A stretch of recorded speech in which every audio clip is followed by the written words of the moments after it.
everyone, welcome to Nine's Wide World of Sports and our coverage of the big one, the 1990 Grand Final. Joining me now, Bucky Cunningham. Bucky, what a big day. It is a tremendous day, Cage. Bright sunshine, the crowd is building, and we've got 7 hours of live and continuous football today on Channel 9. It'll be great. It'll be fantastic. And of course, it starts with the reserves telecast, Port versus West Torrens. That'll be a tremendous game. And of course, the big one, the League Grand Final at 2 o'clock between Glenelg and Port Adelaide, and what a game that will be. It will be, and if you can't get to Footy Park today, from 5 o'clock till 6, you'll have all the interviews, all the action, the live highlights in KG's Grand Final footy show. And of course,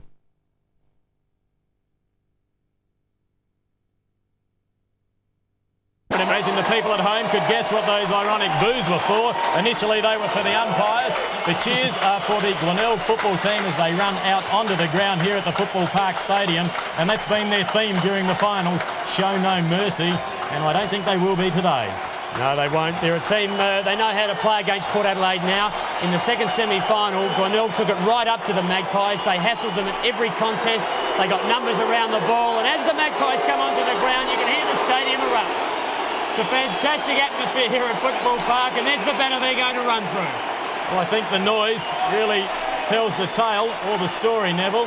If you don't barrack for Port Adelaide, you certainly don't support them on a grand final day or, in fact, any other match. Very much like Collingwood, you either love them or hate them. And they've caused a little bit of friction this year. And, of course, they are going for that 3 in a row. Indeed, they are. And I think the opening of the game will be very important. I reflect back to yesterday's AFL opening when Essendon and Collingwood got into a battle early. And I don't think the Collingwood players were really going to go on with that. And today I think the message is clear. Both Glenelg and Port Adelaide will ignore any of that rough time opening football grandstanding, and I think they'll all be at the football. They'll all want to get the first touch. They'll want to set the atmosphere to the day, and that is to get the ball first, play hard, tough football, and try and get an initiative on the scoreboard rather than with the fists. And Neville, if we have a look at the history of the two clubs, Port Adelaide have won 29 premierships. On the other hand, the Glenelg Football Club, who have been leaders in our competition here in South Australia over the last, say, decade or two, in fact, since the 70s, have only won 4 premierships. And they've won both of those back-to-back, 85 and 86, in the 80s, so it's all pretty recent for them, and their last decade has been very successful here in South Australia. A lot of pressure on Graham Corns. He's tipped to be the coach of the probable AFL side next year, and of course he'd love to win this one today. His opposite coach, John Cale, of course, is tipped also to be around the place, and today might well decide which one of them gets the job. OK, well, it's now time for our pre-match entertainment. We now go down to singing sensation Kate Cebrano.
Yeah.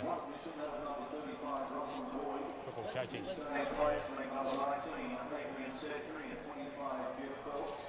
Well, can I have that book there? Des, what we'll do...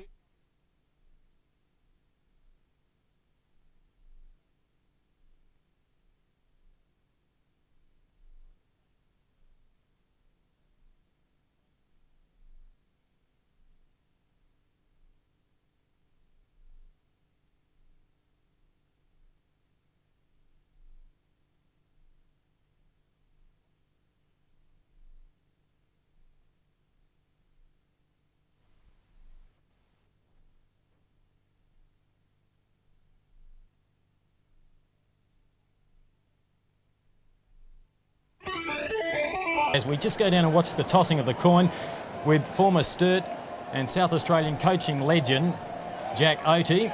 The player on the right for Port Adelaide is their captain, Russell Johnston, former Collingwood player. And Chris McDermott, when he arrives for the Tigers, will also be involved as their captain.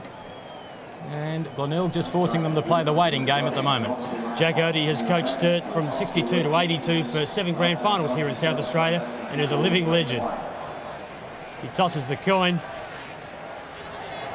The Magpies win it and they go with what breeze there is here at Football Park.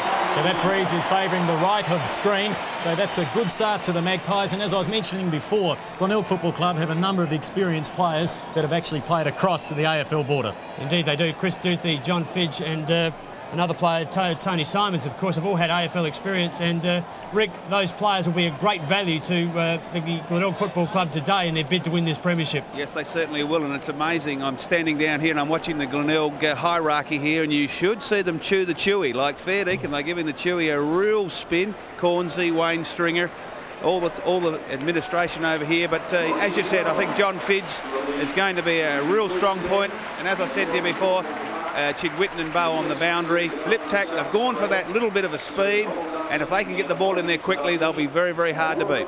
And on the other side of the ledger, Brian Cunningham, Port Adelaide also have a number of experienced players, as we will just pause for the national anthem.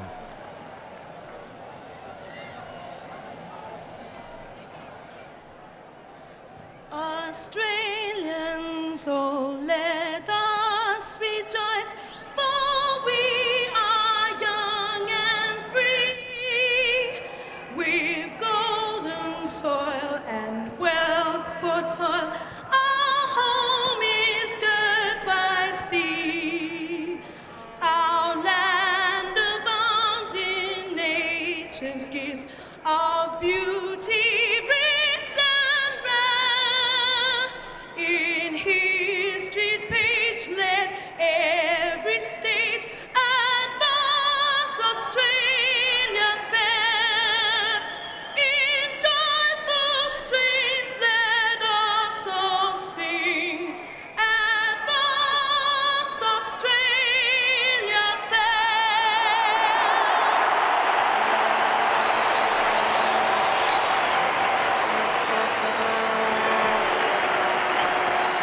Well, Kate Cebrano has well and truly set the scene here at the Football Park Stadium. Down on the boundary line is Brian Cunningham. Brian, I was mentioning before that the Port Adelaide side have a number of experienced players from across in Victoria. Mark Williams has already shown his wares in last week's final. Oh, he was tremendous. There was no doubt. Best player on the ground in last week's preliminary final. We've also got Greg Phillips playing at centre-half back, and he's a wealth of experience for Port Adelaide and for Collingwood over the years. And the Magpies are well served in the experienced field, but they've also got, Kim, a lot of young talent there. Young Gavin Wanganeen going to Essendon next year is a super player. And you just wonder what goes through a player's mind who's playing in his first premiership like that. Brian, at that age, Gavin Wanganeen, only a baby virtually, come onto the South Australian scene. He's a brilliant player. He must be very nervous right now. It'd be an absolute blur to him, I would think, just from my own experience, Neville, that the week goes so quickly that you get to a position as you have in a grand final like this, and I mean, he probably won't remember too much of it. It'll be exciting. It certainly will be, Brian, and we'll get back to you as the game progresses. It's now to our commentators, though, Ian Day and Graham Campbell. Thank you, Kim. Good afternoon, everybody. What a marvellous sight here at Football Park. A crowd of 50,000 plus. A perfect day, just a slight breeze blowing from left to right, as you will see once we get back to the side camera.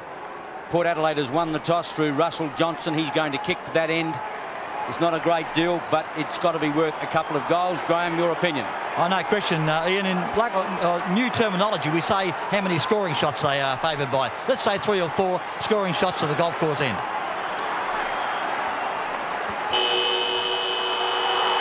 The historical 1990 grand final. Port and Glenelg front for the last flag, as SA have known it for nearly 100 years. At the bounce, it's going to be Melican against Johnson. Stephen Williams sends the Magpies into attack. Marnie gets a bad one. Gibbs out to the outer side, giving chase out there will be Darren Smith. With him is Dean. Dean can't find the football.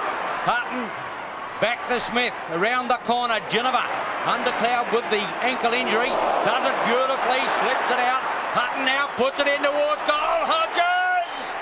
And they thumped the ball away and through the goal line, and Port Adelaide has got the first score on the board. And as expected, Ian, Chris Duthie opens up at full-back.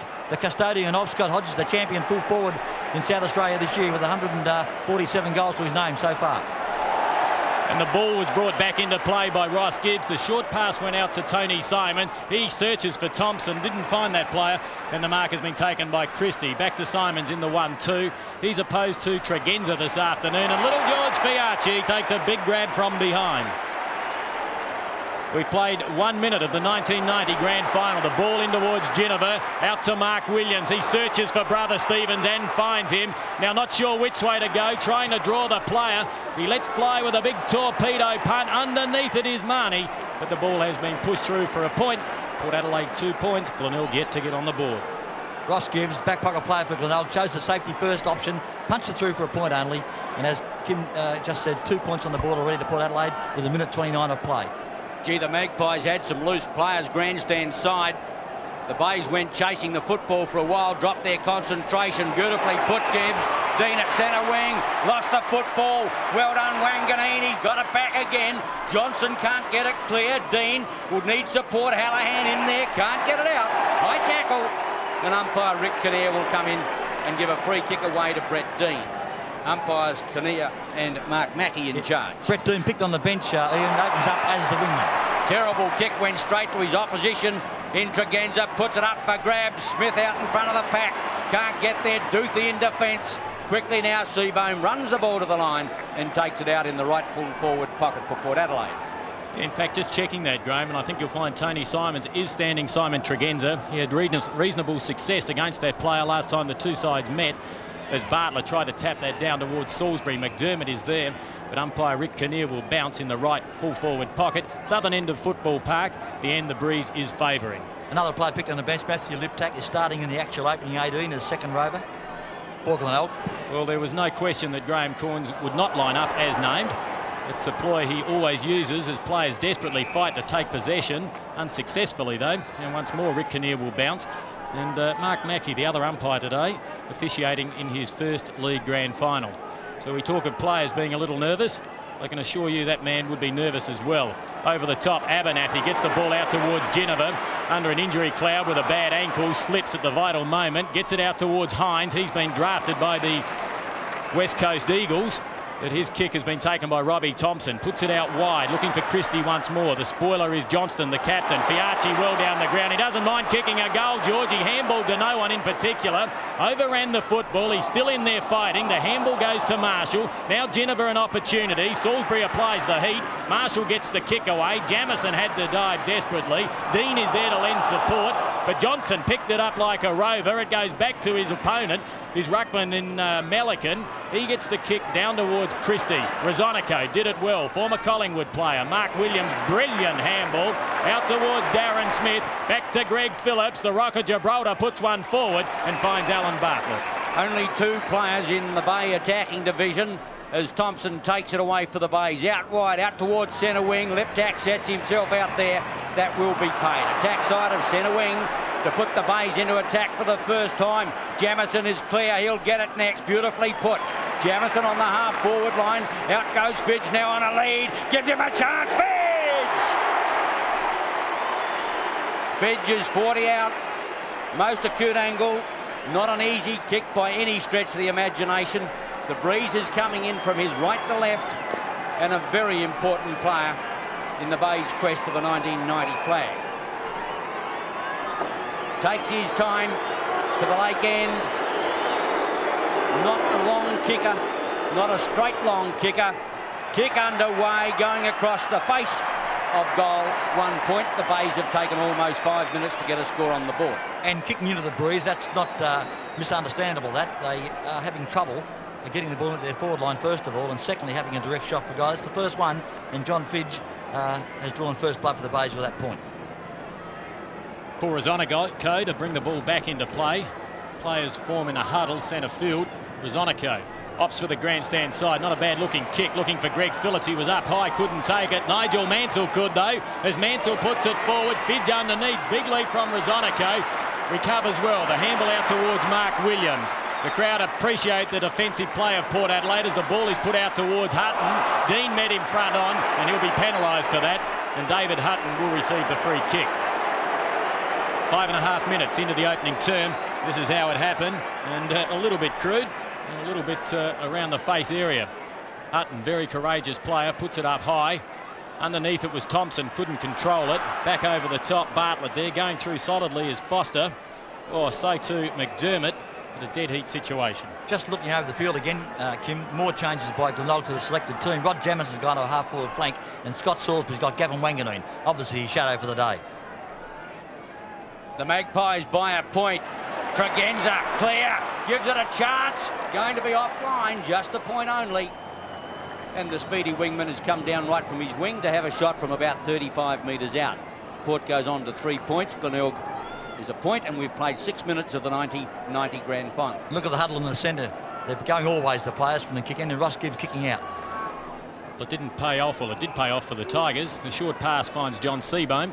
He played in the 1988 clash between these two sides. Out to Bartlett, the back pocket player for the Tigers. Finds Jamison. One must question the move of him on a half-forward flank. He's been a star in defence. He drives it in long. The back of the pack, Rosonico couldn't control it. Off the ground there. Trying to soccer it forward was Murphy. Phillips, his opponent, gets the handball away. Little Hallahan tried to kick it. Murphy there again. Rosonico fighting strongly.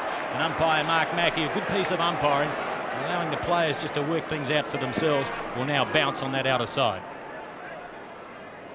On the half-forward right flank, at the bounce, Murphy's in there, but it's Christie who gets the tap away. Coming through Foster towards the centre wing spot. The bounce will determine. Thompson gives chase, gets it well, hooks back towards the half-forward line. Christie's there, gets the fly away, can't find the football. Going through Mansell, looks for a runner. Marshall, here's a chance. Murphy, Fidge, 2-on-1. Fidge under pressure. Murphy wants the football. The handball's not all that good. Great tackling by Port Adelaide. Harris indeed loses the football as well. Marshall butters up for the Bays. He's got one in the pocket if he can find him. Simons, Murphy's clear. He ought to get it. He's going in longer. Looking up there for Christie. Christie sets. Big mark in front there by Christie. And he's got the ball about 25 metres right out in front. Well, I was going to say that Tony Simons took the wrong option there, going to Christie, because unmarked about 30 metres away was Murphy. But no, Christie was equal to the task, took the mark, and now should kick a somewhat easy goal. 30 metres out, dead in front. The Bays have got their first on the board. No, correction, offline a point. Gee, Christie thought it was home. Give a bloke a rap here, and every time they do it to you. I thought it was a goal, but it swung late, and the goal umpire obviously was in a better position than we are. 1 point only, and the Bays are now 1 point closer to the Port, obviously. 2 points plays 3 points. The Magpies in front as Rosonico kicks to the outer side. Fiati opted to stay out of that. He saw Abbott coming, and what a grab it was. Bruce Abernathy, the champion he's been over the years, played for North Melbourne and Collingwood. Hines from behind, Bartlett front position. Bartlett beat Hines in the second semi-final. Now Seabohm, the veteran, out towards Thompson. His kick is very high. Lip tackle had to sit underneath that, and he lost the flight of the ball and perhaps dropped what he should have taken. Just grand final nerves, obviously, Kim. It's happened to a couple of players now. They've missed the somewhat easy chance to take possession of the ball. Mind you, it was a pretty high kick swirling around here at the Football Park Stadium. McDermott gets his first kick for the match around his body. Back to Fiati. Gee, reads the play well. Gets the handball away. Johnston off the turf. That was the best option. Wanganeen couldn't take it. Through goes Big Melican, the boy from the southeast. The ball is flicked out towards Tregenza. Wanganeen tried to intercept. He's hit high. Play on the call. Mansell pushes the ball forward and Bartlett takes it over the line. Very clean grand final to date. Hopefully it will stay that way. A lot of emotion in this grand final. Two teams desperate to win. Melican gets the tap away. Marnie in there against the tide. Crowd one holding the ball, but umpire Kinnear in for the bounce. 3 points plays 2. The worried face of Tiger coach Graham Corns. At the bounce on the half-forward line. Up goes High. Hines got it out. Geneva looks for the run. Here's a chance. Tregenza. Still can't do it. He's offline again. He's had 2 shots at the aluminium for the result of 2 points. Porter 4. The Bays are 2. And the same player kicked 4 goals from a wing last week, Simon Tregenza, so maybe grand final nerves also are tugging at his heartstrings. Ross Gibbs kicks to the outer side. Marshall up high, couldn't complete the mark, and the ball out of play right by the 50-metre line. We've had 10.5 minutes of the 1990 grand final. The crowd in excess of 50,000 people here. You're watching it live on Nine's Wide World of Sports. Seabohm from behind, opposed to Darren Smith. Going through is Mark Williams. The handball is an educated one over the top to Marnie. He's not over-endowed with pace. He goes towards goal. Another point on the board. So Port Adelaide have 5 points, Glenelg 2, and we've had nearly 11 minutes of football. To be brutally honest, the best Wayne Marnie could have hoped was a point then from the angle he shot from. On his non-preferred foot, his left foot, he just quickly got the ball and kicked it. And as I said, the point was the best possible result that the Port Adelaide side could have hoped for. Bit of by-play there by Ross Gibbs, who wanted Marnie to give him the ball back. I could just imagine that happening. The shuffle is on, and Simons receives the pass. Gets a lead out at centre wing. Out here's Thompson over the top. Johnson, he's lost a football. Coming back now, Jamison. Jamison looks for a runner, can't find one, drives in long. Half-forward line, Christie's up there, gets the set, can't get it. Back in there is Fiazi as well. Got time to have a look. Centre field, he's got Williams going towards Smith on the half-forward line. Back is Marshall. Marshall against Geneva, needs support. All threw out a handball in hope. Quickly, it's now Zabba across to Hutton. Hutton inside the half-forward line. In goes Marnie. Dropped the football. Geneva snaps towards goal. Hodges! Well, he had 2 options. He could have shepherded the ball through. He chose the latter to take the mark. And the 1990 Magarey medalist gets goal 1 on the board. I felt for Chris Duthie then, the Glenelg full back. He was in no man's land. He was just a little in front of the boy Hodges as he took the mark. And let's be honest about it, the kick by Geneva wasn't really meant for Hodges. He just got the ball and kicked it in general direction of goal. Hodges stood his ground well, took the mark, and more importantly, finished it off with a goal. Here's the replay. Geneva just kicked it, didn't know where it was going in the full sense of the word, but Hodges was there, took the mark, and kicked the goal. Port Adelaide with a 9-point advantage. Umpire Mark Mackey with the football. It will be Melican from right of screen, opposed to Russell Johnston, the Magpie captain. Nice high bounce. Another ruckman managed to get a hand to the ball. Putting it up high is Abernathy, actually playing on the ball. So ducks and drakes being played by both coaches. Haven't seen Abba play on the ball for a number of weeks. He's been frustrated by a slight back injury. And now the veteran. In fact, Greg Phillips won't take it. It'll go back to Russell Johnston. Kick number 3. For the Port Adelaide skipper, it's a floating kick forward. Oh, Marnie. Front position, took it well on his chest, low to ground. We'll be kicking from 50 metres. Had the front position. Gibbs was right there. Marnie started well, Kim. He's providing a bit of body strength and also now shooting for goal. It was a good move for Port Adelaide. Well, we mentioned pre-match here, and he certainly likes a scrap. He's as tough as they come. Had a bit of knee trouble in recent weeks. Well, this season, I should say. It hasn't affected his kicking. Port Adelaide get their second. And what a great goal from Wayne Marnie, not renowned for his long kicking of the ball, but took a strong mark and went back, thought about it. Here's the pass on again. Marnie stood his ground well here. Held the mark, and Ross Gibbs right on his hammer and tack. But Wayne Marnie, as I said before, not a long kick with the ball normally, was equal to the task this time. Split the centre with that kick, and a great goal to Port Adelaide. They've had 7 shots for goal in 13 minutes of football. Yes, Graham, and they've got a 15-point advantage at the bounce. It's Melican against Johnson. Line ball, that one. Melican has another swipe, still can't get it. Going through there was Liptak up towards the half-forward line. Jamison hooks in high, one-on-one. Harris, Fidge in front. Harris thumps clear. Bays look for a runner. Mansell against the tide. Jamison with a chance, could bounce one through. Oh, what a goal! Well, I've got to say the move of Rod Jamison to a half-forward flank has certainly paid off for Coach Graham Corns. He's had many touches in this first quarter. Hasn't been easy in the Bay forward line, but Jamison, roaming through the play on that occasion, picked up the ball, a quick left foot kick. It's bounced through, honestly. It could have been touched 3 times, you would swear, by either player, George Fiarchi or Phelps. It wasn't to be. And a top goal to the Bays, their first for the game, and now they're creeping closer to Port Adelaide with that 6-pointer.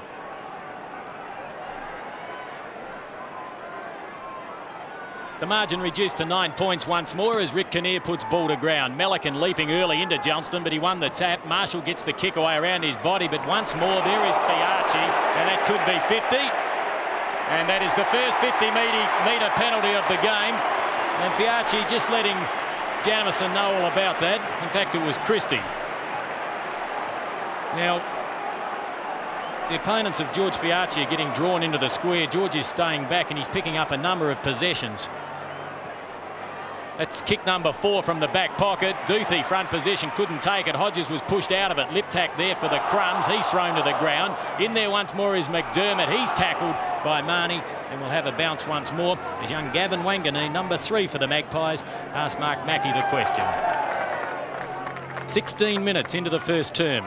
1-2 plays 2-5. The advantage to Port Adelaide. It's tapped straight down to Salisbury. The ball clamped to his chest, and we'll have a take 2. As Mackey will bounce again. Only 30 metres out in front of the Port Adelaide goal. 16 minutes into the final.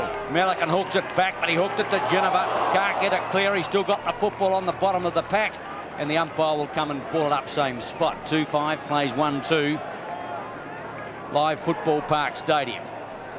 The bounce. Once again, it's Melican who taps it further afield this time. A chance for the Bays to clear through Liptak. Between the 3 of them, they couldn't get it clear. Out goes Bartlett, took the leather with him. A throw in left half-forward flank. Just working out a tactic by Jack Cale, Port Adelaide coach. It appears that Abernathy's tagging Marshall. If not tagging him, at least playing in the centre, which means Stephen Williams is ruck roving. Well, David Marshall in the second semi-final gave Stephen Williams an absolute hiding. In fact, he beat 4 opponents as he punches the ball forward out towards Seabohm. He goes through the back door to McDermott. The handle wasn't a good one to Melican. The big ruckman was just standing flat-footed. Players going through solidly, a high tackle. And we're yet to see any real rough play at the moment as Marnie and Salisbury have a few words. And if there's to be a scrap, I would bet my bottom dollar those 2 players will be involved. Kick number 3 for Wayne Marnie. Darren Smith provides a half-hearted lead across the half-forward line. That's ignored. Marnie taking plenty of time. Gibbs is there to cut off the lead. Oh, Hodges, a chance here. Big chance over his head. Gibbs picks up the crumbs. Kicks around his body casually. Marnie back out there.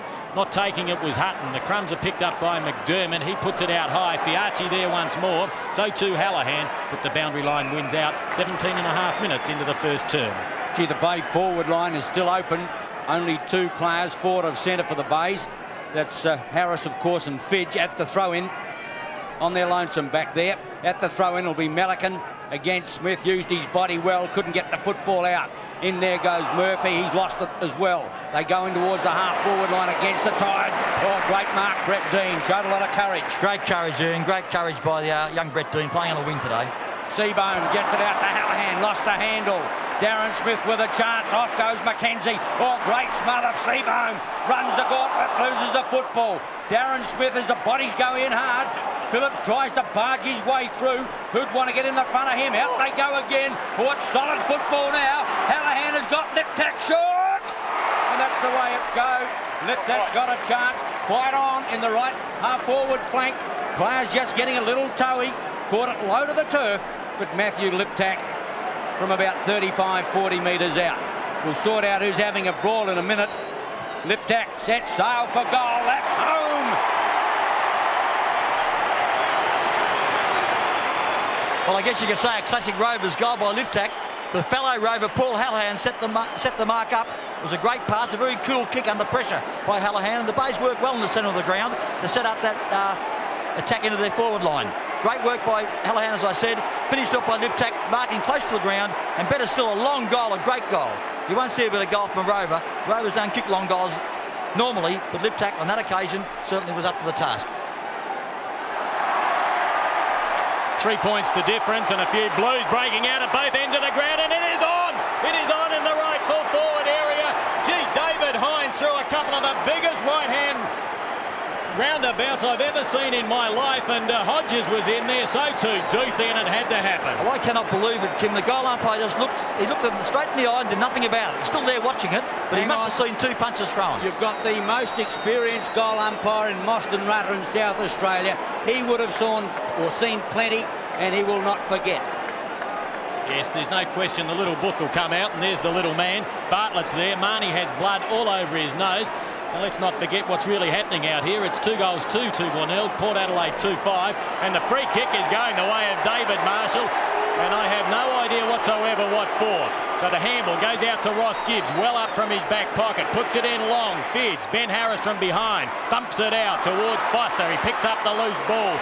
Mansell in pursuit. Foster gets the kick away to the open spaces. Darren Smith first there. Marnies goes down again. He has blood all over his face. Smith puts it in. Hodges hit the ground. Bartlett back there. He'll go for the boundary. No, he won't. He searches for Duthie. Beautiful pirouette. The man that played for Fitzroy drives it down long. Players set themselves. Foster couldn't take it. Tregenza there, but the boundary line wins out. Oh, Kim, it's starting to hot up. It's on in the square. Duthie and Hodges are not firm friends at the moment, I can tell you. Port by 3 points. At the throw-in, Smith. In front was Melican. Hallahan can't find it. Goes in again, but the umpire will ball it up once more. The crowd expected it.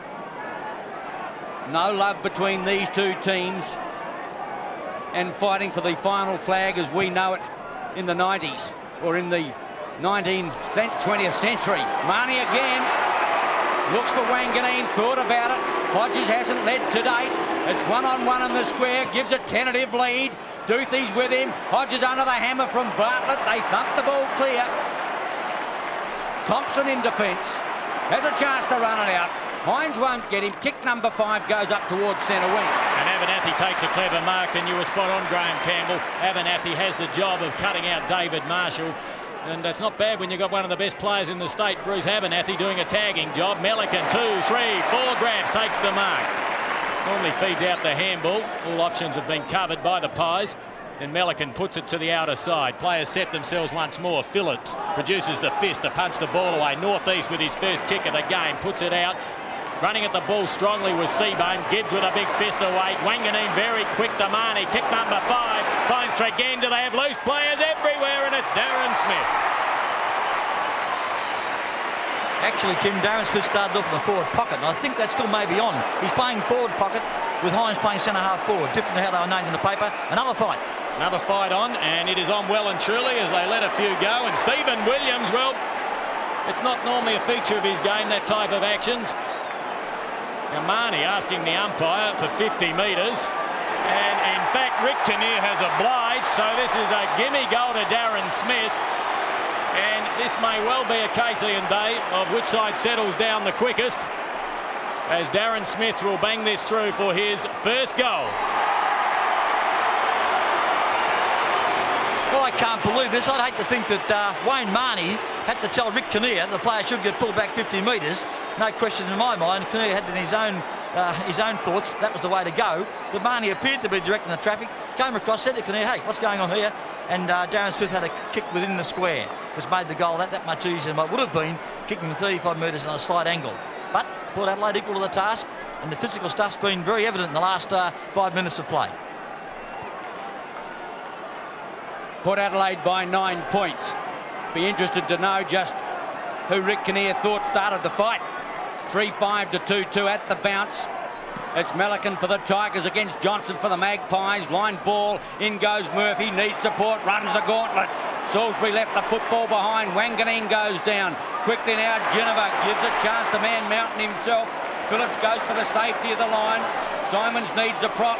One to beat, gives it to Jamison. Check side of the centre line, goes in towards the half-forward line. Up went Christie, north-east back there. Johnson well, tumbles one in. Melican can't get there. Hutton can. Hutton looks for runners. Out wide he's got Foster, but he plays on quickly up towards the half-forward line. Thompson goes for the thump. Marnie can't find it. Hallahan in, slips it to Simons. On the left leg, goes towards centre wing, FAD. Free after disposal, and the free kick will be taken marked by Marshall at centre wing. Not a lot in that passage of play. I think umpire Mark Mackey just flexing his muscles, courtesy of the whistle as the ball's put down to Johnston. That was a high tackle. Play on the call. I thought Johnson deserved a free kick. Liptak pushes it forward. Great desperation by Rosonico. Out the back door. He finds Biaggi. Goes across goal. This could be dangerous. Brett Dean swoops on it. The handball. Centre field. The Fidge has two to beat. Crash through the middle. Too high. Free kick for John Fidge. It wasn't really a top hand pass, but then again it set the free kick up by Liptak. So therefore Hodges is, so not Hodges, but Fidge has received a free kick. Probably he wouldn't have got it if the ball had gone to him. So this could be a bonus goal for the Tigers. Graham Corns making a move. Ross Gibbs off the ground. Lyndon Bowe going to the back pocket to look after the dangerous Wayne Marnie. And really, he only had one option, John Fidge. That was to go straight through. He's not all that flash at changing directions, so he took on two. Let's see if he's victorious with a goal. He is, and John Fidge has kicked his first.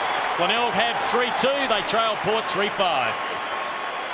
Well, there's no question the free kick was there, but as I said, it was the hand pass from Liptak virtually that set up the chance for. Well, Dean actually got the ball across. Hodges, Fidge I should say, thought about it. Then when he got possession of the ball, went through a pack of three players, trying to make the avenue, but wasn't on. Pulled around the neck. The umpire had no option but to pay the free kick, and Fidge earned it the hard way, some might say. He wouldn't miss from there, though. Port Adelaide by 3 points. Into time on of the first quarter. Melican, this time against Hines, who got the tap away. Taken by Marshall. Not a well-directed kick northeast. Centre half back to send Port Adelaide out of defence. That awkward kicking style screws one to the half-forward line. Melican's back there.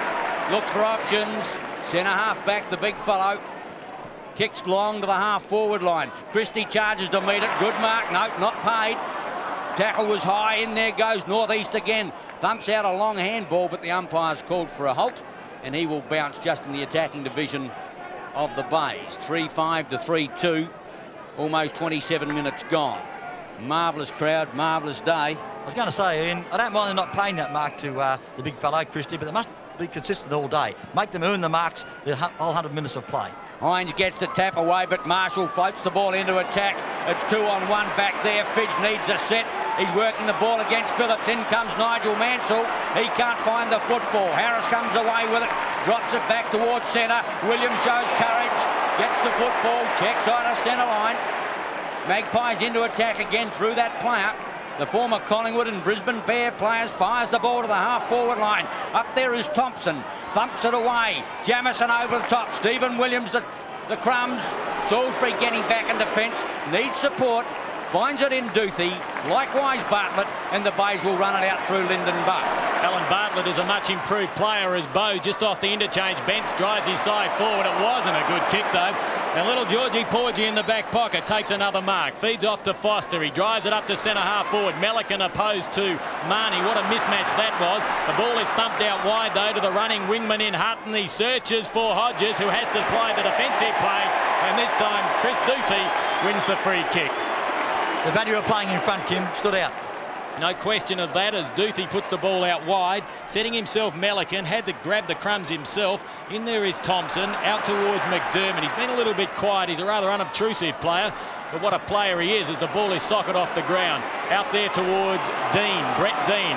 Body over the ball, has to concede ground to go to Salisbury. He kicks around his body. It's not a good kick. Straight to Hutton, in turn out towards Hines. Hines drives it in long. Bartlett is back there, so too Duthie. He applies the spoil. Hodges looking for the crumb. Setri couldn't take it the first time, has a second opportunity, and he has threaded it. Well, can you believe it? He kicked into the man initially, Adrian Setri, playing in a forward pocket at this point in time, was able to follow the ball up. The replay shows Hodges once again manned by two players, finding it hard down there at the moment. But there's Setri kicking straight into the man, which was Simons down from his wing, had a second chance at it, dribbled it through, top Rovers goal, and Port Adelaide streak ahead by some 9 points. Well, hardly streaking ahead, but it's better than the 3-point advantage they held some 15 seconds ago. Played 29 minutes. Could be a long quarter because we had a couple of side plays, a couple of brawls. At the bounce, umpire Mark Mackey puts it down. The Magpies by 9 points. Out goes Hines. Murphy through, gets the football, could be close to holding. No, umpire Kinnear in for the bounce. Bounce centre field. Players seem to just settle down now after the early brawling. Big prize here. The 1990 grand final. At the bounce. Favours Melican a little, got the tap away, couldn't find a player effectively. Searching for it at the bottom is Salisbury. The umpire's going to ball it up once more. 29.5 minutes into the first term, and the Magpies lead by 9 points. That breeze, which initially was favouring the southern end of Football Park, which is to right of screen, seems to have subsided slightly and is going across the ground. Perhaps it may even be swinging down to that northern end. We'll wait and see on that as Darren Mansell kicks around his body, better known as Nigel. Kicks too strong, into the goals, kicks his second. A classic man-on-man confrontation as John Fidge won hands down against Ben Harris, and the long kick into the goal-kicking area was equal to the task. Fidge to put himself, there it is again, Liptak hangs it up. They're in the square. Fidge very strong in a man-to-man contest, as I said. Played off his opponent brilliantly, kicked the goal, no question, his second for the game, and Glenelg's fourth. What a tight contest in our hands here. Neither side shirking any issue whatsoever, and both sides relishing the tough conditions. The Magpies by 3 points, lost the football momentarily. It's great to see the Football Park Stadium absolutely jam-packed. 4-5 plays 4-2 at the centre. It's Hines in against Melican, who's rucked all the first quarter. At the bounce. Umpire Mackey taking a long time to get it down. Good bounce, however. Melican over the top, going through Mark Williams. Look for Geneva. Try to give it back to northeast. Goes through left tack. 1-on-1 again up there. This one could bounce through. Fidge a chance. 3! Oh, what a dream! Popped up into his arms. He popped it through. And the Bays have hit the front in the 1990 grand final. Well, I knew John Fidge was a good player, but not a magician. He trapped that ball unbelievably. Liptak certainly earned his inclusion in the side with his goal. He's kicking that long kick into the square. There's Harris. Oh, great work by the magician, as I called him, Fidge. Trapped the ball, popped it through. 3 goals for the quarter. Brilliant work by John Fidge. It really is a contest between 2 full forwards today, and Fidge is winning at the moment with 3 to his name. Hodges just a solitary goal. Back centre field, 5-2, plays 4-5, a 3-point lead to the Tigers. Hines up very high. As I mentioned, he's been drafted to the West Coast Eagles and is leaving South Australia next season. The kick forward by Simons. In there is Christie, pushes the ball forward. Liptak a chance, or Murphy taken out of it. Picked up now by Rosonico. A calculated handball out towards Abernathy as he steers that one around his body. Back there is Seabohm, so too Bow. But Seabohm bails out and goes for the safety of the boundary line. Should only be seconds remaining in this first quarter. And perhaps Graham Corns with his nose ahead as far as the coaching honours are concerned. Matthew Liptak, a surprise selection. Hasn't played for a number of weeks since being injured mid-season. But is a very talented youngster as Setri pushes that ball over the line. And once more we'll have a throw in. John Cahill now down on the boundary line, flanked by team runner Alan Gill, who was to the left of John Cahill. Darren Smith. The tap won by Melican easily. McDermott, Bones McDermott, the skipper, out towards Seabohm. Perhaps time for another score. Murphy and Phillips. Strong body work. The crumbs out towards Fiarchi. First there is Bow. Picked it up well. No support. Now concedes ground back to Hallahan, who's been quiet. He drives it in long. Lip tackle had to... Oh, he dropped that one. Should have taken it. Well, he heard the thundering pack coming from behind and dropped what he should have taken as the siren sounds, with Glenelg leading by... It certainly does. It has bristed it around a little bit, but 4 goals each in that quarter. I think you can score both ends, and I don't think there's any real indication of the wind. I don't think it's going to be worth anything at all. And Rick, Wanganeen being picked up by Salisbury and Marshall being picked up by Abernathy. Probably 2 of the most dangerous players on the ground, 1 for each side, both being tagged. Yes, well, there's been a lot of changes. Jamison's been very successful up forward, but the 2 moves that you mentioned, Also, I think you'll find that Glenelg, just listening to Cornsey there, he said suck it in and fan off. Whenever someone's got hold of the ball, you fan off him and run for him and use him. And I think that that's where Glenelg are sort of using the ball a lot better at this particular point of time. Brian Cunningham looking at Port Adelaide, and Tim Ginniver does not appear to be 100%. No, I agree with you, Kim. He's not 100%. He's handballed off on most occasions, and Jack Cale's fairly critical of the way that Port are moving it in far too slowly. Hodges is back there, Bartlett's getting with him, and it's always 2-on-1. It's hard for the Maggies. OK, the second term is about to get underway. It's now back to Ian Day. The Bays by 3 points. The breeze just a little fluky, as Rick Davies told you. Not going to have a great effect on the game if it just maintains this velocity. Hines in ruck for Port Adelaide, joined by Melican. 5-2 the Tigers, 4-5 Port at the start of the second quarter. At the bounce, Melican from the left, Hines from the right.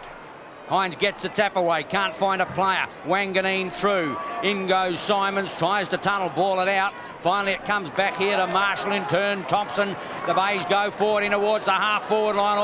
Almost back there by Northeast. He's lost the football. Fiacci left it behind as well, under pressure. Slips out a blind handball. Dean looks for support. Jamison needs it as well. Hooks around the corner in towards the pocket. Harris setting himself, lost the football again.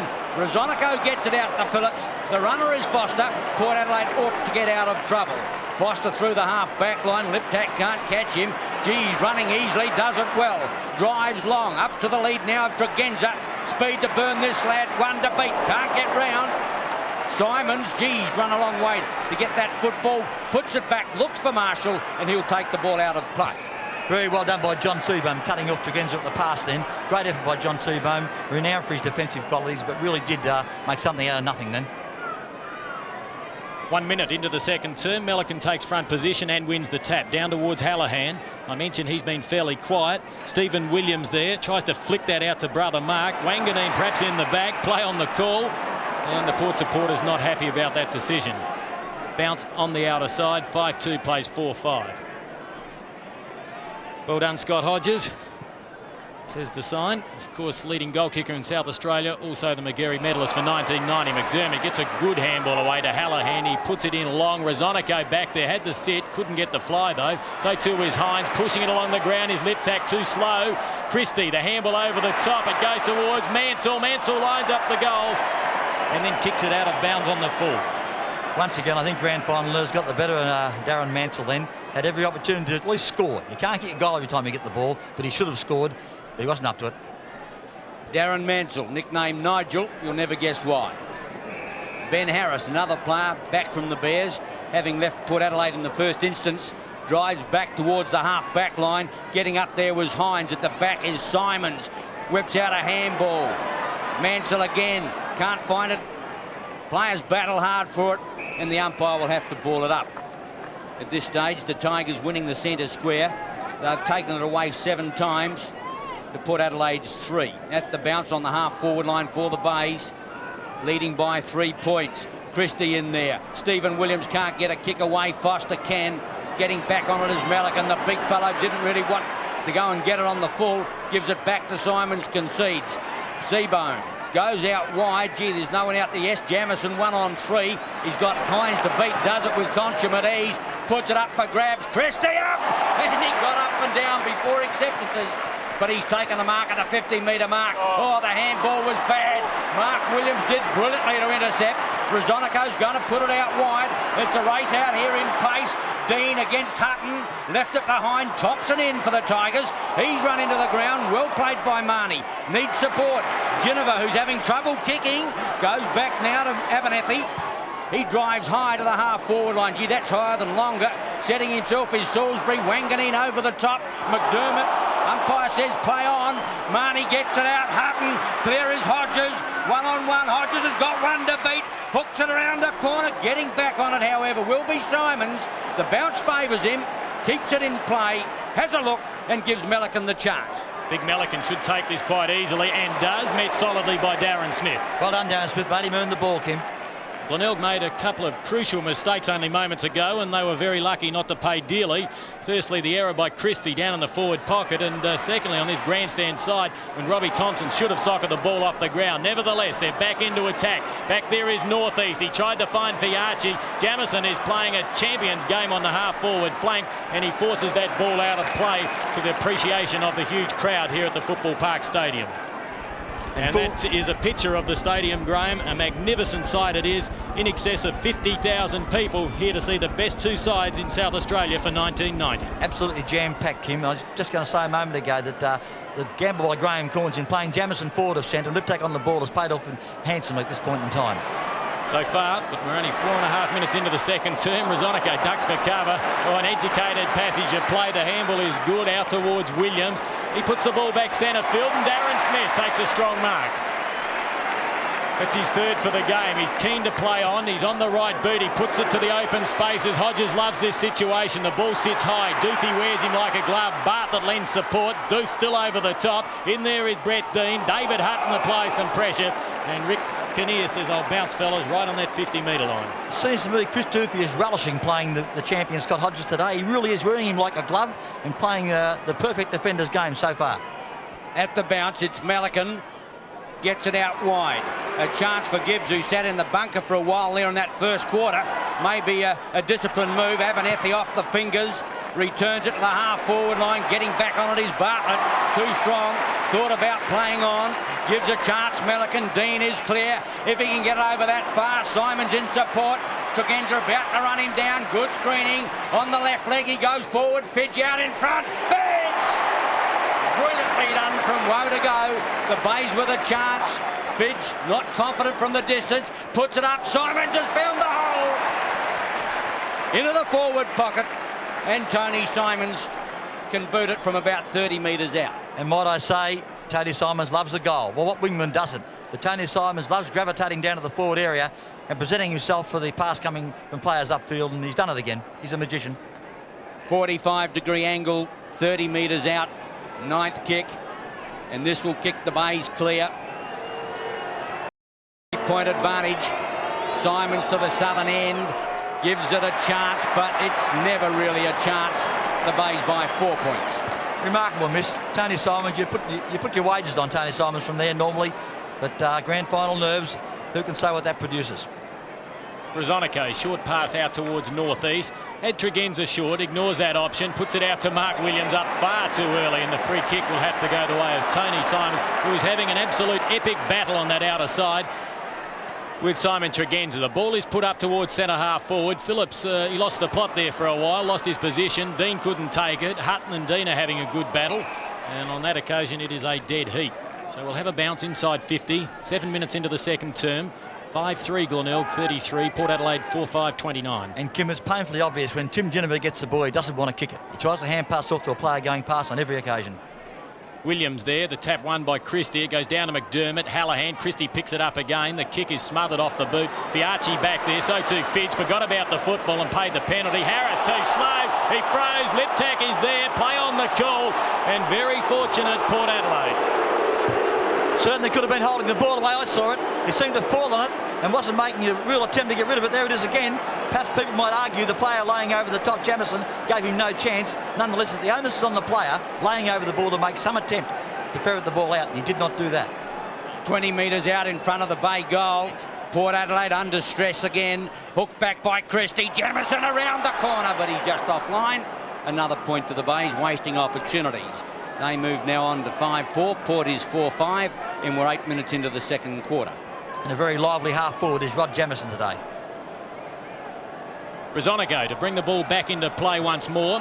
Opts for that outer side. It's a lovely looking kick, plenty of distance. The back of the pack, Simons, he's playing a great game. Pirouette's out of trouble. Now he saw Mansell out there. Fiarchi closing. It's close to the boundary line. In fact, he left it behind. George says thanks very much. Drops out a left foot pass and finds Tregenza. Poor play by Mansell. The handball over the top to Wanganeen. They need this youngster to get into the game. He'll be shepherded by Jennifer. Salisbury in pursuit. Little Wanga. Centre through the ground he goes. Gibbs back there. Plays the ball in front nicely, ever so calm, but that is an awful kick to find Foster. He puts it back where it came from. Hodges sets himself. Duthie from behind. Smith took it brilliantly. The handball back to Hodges. It should sit. He has one and he blew it. Well, how embarrassing for Scott Hodges. Chris Duthie took off after him, not thinking in his mind I wouldn't think he'd get to him, but he did. And he harassed, if you like, Scott Hodges into making a mistake. Melican gives him the lead out wide. It's 2-on-1 out there. That's got to be a free kick. Clumsy tackle by the Port Adelaide defence, and Melican will kick clear. Gets the lead from Simons. He's going over that player's head. Kicks long, back up towards centre wing. In there is Murphy. Strong mark. Murphy at centre wing. Back from North Melbourne. Murphy now goes to the half-forward line. Marshall's up there, needs a set. Try to get around. He's got a chance if he can get it back to Christie. Oh, brilliant stuff. Marshall in looking now for Fidge. With him there is Harrison. He goes for the safety of the line and puts it out in the left full forward pocket. A throw in about 5 metres around. Marshall has got 13 touches, 9 minutes into the second quarter, and he's got a tag on him. A throw in. Christie. Hines. Murphy waits back. North East will probably concede the point. Might not have conceded it, but it was one in any case. The Bays 5-5, Port 4-6. I must say the pressure of this game makes every point important, and the Bays forced a point then, but that's always a handy score. That extra behind probably comes from just a flurry in front of the square.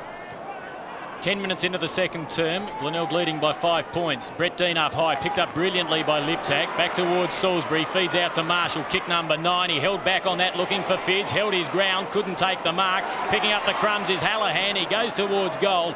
The kick is inaccurate. Christie was back there, so too North East. But we'll have a throw in the right forward pocket, southern end of Football Park. No doubt in my mind that the Bay Little Men, or the Tiger Little Men, are winning the day at this point in time. Well, they need a quick tap and a snap while they have it down there. There's the tap. It was won by Hines. It went straight down to McDermott, though. There's the snap just offline. There is 1 goal the difference as we approach the 11-minute mark. The Bays are playing this very well at the kick-off. They fan right out, don't leave any open spaces. Port Adelaide trying to play a shuffle, but the Bays won't let them. Kick in this time by Rosonico. He's uncertain where to kick. This is a good move by Port Adelaide. Rosonico comes grandstand side. Once again, Hines at the back of the pack. Here's a chance now. Tregenza, he's got one to beat. Out goes Salisbury. Tregenza now gives a chance. Hodges up towards the full forward. Hodges in front. Sockers off the ground, but he's not on target. 1 point only. And of course, Scotty Hodges with 5 goals to break the all-time South Australian record. Well, very alert kick off the ground by Hodges anyhow to get him a point. And really is a great tussle up there. At this point in time, Chris Duthie holds the edge over the champion, Scott Hodges.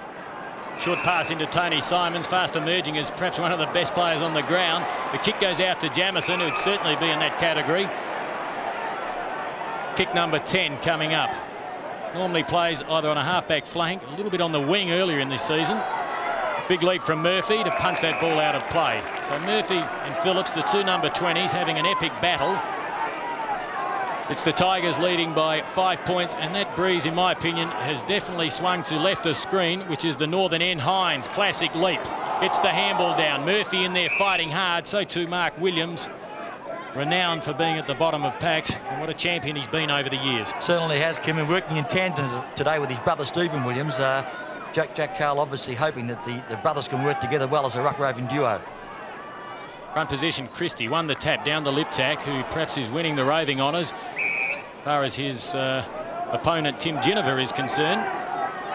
As we mentioned, Liptak, he was one of 4 or 5 players that Glenelg had the option of choosing from, as Jamison and Wanganeen have a few words. Nothing in that though. Hines jumping the highest. McDermott's been a little bit quiet. Stolen sheer strength by Mark Williams, and just as the ball works its way free, Mark Mackey will bounce once more. I guess you'd say that McDermott is playing as a ruck rover today. Well, you've got to say that. He's been roving other weeks. Graham Corns has that way of throwing his people around. You're not quite sure if they're roving, ruck roving, or whatever. It's playing in the middle even, and it sometimes confuses the opposition. The Tigers by 5 points. Hallahan higher than longer. Christie in there, comes out with a football, can't get a handball away, close to the line and out of play once more. You can see Adelaide in 1998 on the ground there on the grass. That's, of course, the Commonwealth Games. South Australia looking to be chosen as the city.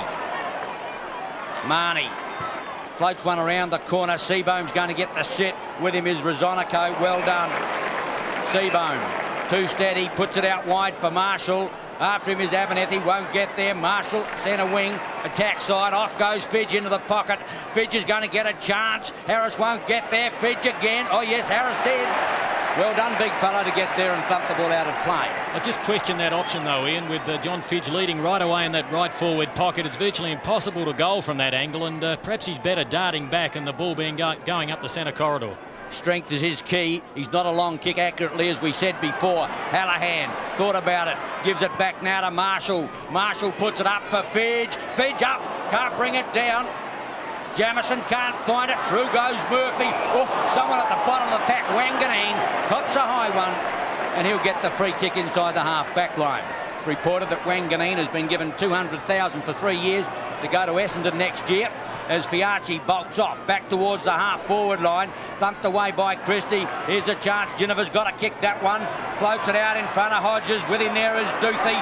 Stephen Williams in on the scene as well. Williams will need support from there. Bartlett back in defence. They pile up, and umpire Kinnear will come in for the bounce. Every time Scott Hodges goes for the ball, great excitement hovers around the stadium, but he just can't get it at this point in time, and Chris Duthie's doing a marvellous job at fullback. He's also being given great support by Alan Bartlett. The ball comes down to the man we're talking about in Duthie. He gets the handle in the direction of McDermott. He won't deviate as he pounces on the ball. Tried to extract it from the pack. Ginniver in there trying to do likewise, and that is holding the ball. And I thought he was having a fair dinkum dip at that. Oh, that was not a good decision by Rick. To me, if anything, it looked a bit high. That kick, a rather different type of kick, but Ross Gibbs is known for being rather unpredictable, and he gave poor Chris Mellican no opportunity whatsoever. Could we say justice was done? But the free kick wasn't there, so it went out of bounds almost by will. Perhaps so. At the 16-minute mark, Mellican won the tap and went straight down to Ginniver. He fed off towards Wanganeen. Now Hodges from behind this time. He leaps. There's Bartlett there once more to apply the spoil. Gibbs chips in for the crumbs. Close to the boundary line. Stephen Williams keeps it in play. It hits the legs of Alan Bartlett, and he touches down over the boundary line. 5-6 Glenelg, Port Adelaide 4-7. Once again, we've seen the Bays, or the Tigers, having most of the play, and yet they only lead by 5 points. Darren Smith in there. Mellican looking for someone to set the ball off to. Back in defence is Thompson. Slips it out to Gibbs. Floats that one out on the full. It'll be awfully close. Marnie there. Northeast at the back. And thumped the ball out of play, but it'll be a throw-in. And you mentioned that there's not much in this game, yet Glenelg appear to have the majority of the football. This happened in the second semi-final when the Tigers were victorious by 11 points, and it's adopting the same pattern today, but perhaps that's credit to the pressure type of football that the Magpies play. No question about that at all. Seabone.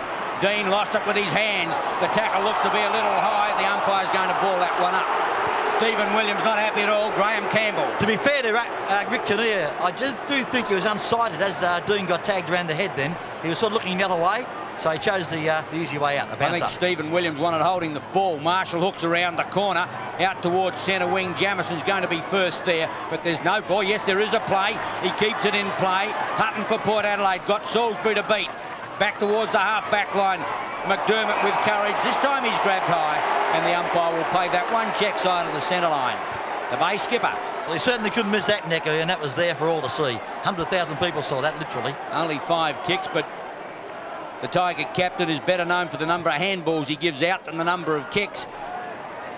Christie up. Oh, good mark, Hines, and he'll send Port Adelaide out of defence again. David Hines just losing his footing. The handball goes out to northeast. There's that awkward kicking style. Plenty of distance, though. Gibbs up too early, and he's been penalised. The free kick will go the way of Tim Ginniver.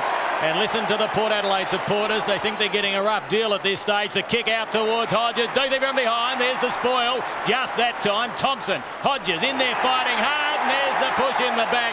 And this has been a battle royal between Chris Duthie and Scott Hodges. Well, I guess it was there technically, but both players were falling to the ground, and Chris Duthie, fractionally behind his opponent, paid the penalty for being in that position. And Scott Hodges now gets a chance to kick his second goal. Scott Hodges has 1 goal, kicking from about perhaps 40 metres out. Needs 4 more goals to have the South Australian goal-kicking record, and that's his second. Well, I guess most and sundry here at Football Park thought Scott Hodges would kick that goal, but it wasn't easy, believe you me. The pressure of 53,000 people watching and going back kicking from a slide angle is not easy at all. There he is, reproducing that free kick, I guess you could say. It was there fractionally. Chris Dooley wouldn't be happy about it, but the free kick was paid, and more importantly, Hodges split the centre with a magnificent kick. Not easy, he made it look so.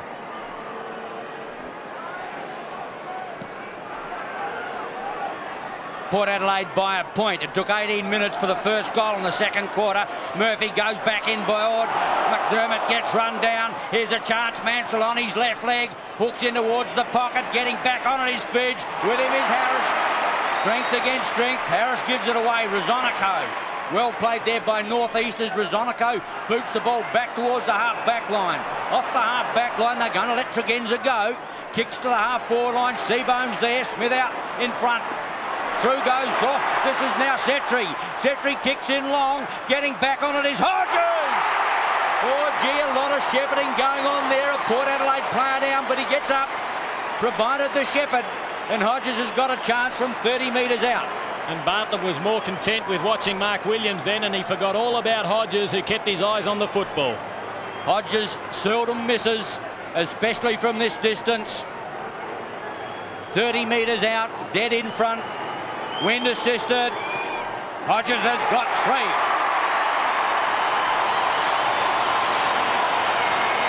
Sign of a class player, a man that can take a lot of duress and punishment and still hang in there, as Scott Hodges has done so far. I said earlier that possibly Chris Duthie would be fractionally in front of the champion full forward, but not now. He's come back with 2 goals in 2 minutes.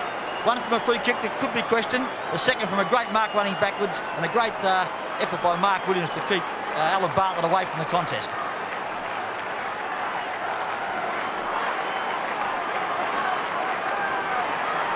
The Magpies leading by 7 points. Both full forwards had 3 goals, 1 apiece, as Geneva gets out a very slick handball to Wanganeen.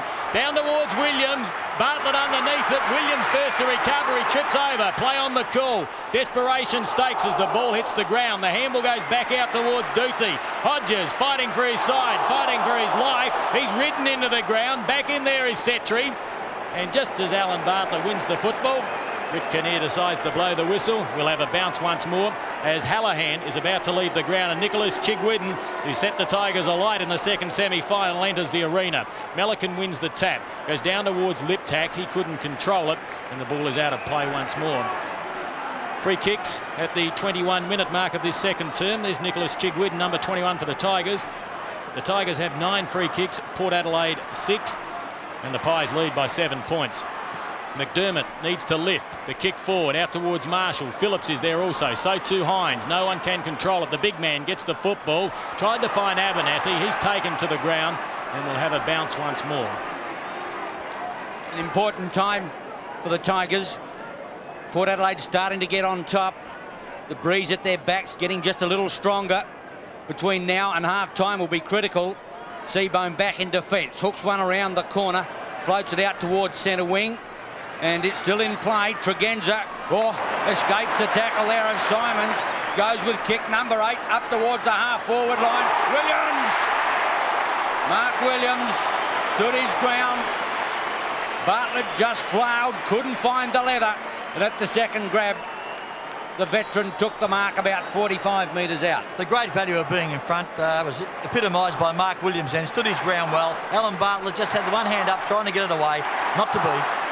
5 kicks, 4 handballs. Not known for his long kicking. Gives it a chance. That's a nice looking kick. That is home. Oh, what a great goal to Mark Williams. What a team lifter. He takes the mark 50 metres out.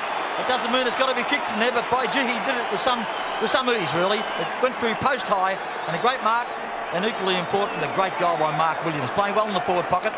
Has done some good work apart from getting the ball, getting in the road of people, trying to take after champion Scott Hodges. Has been his forte down there, does it well, and now he's responsible for another goal.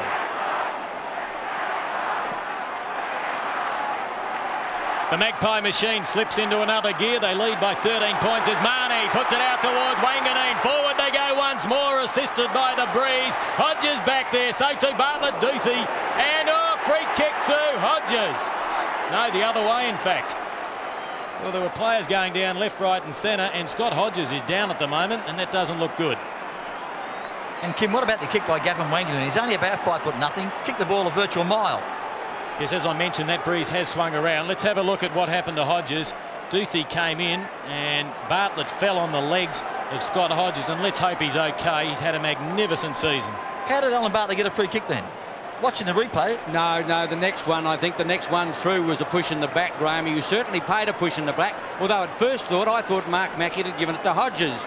But this would be tragic if Hodges was to go off.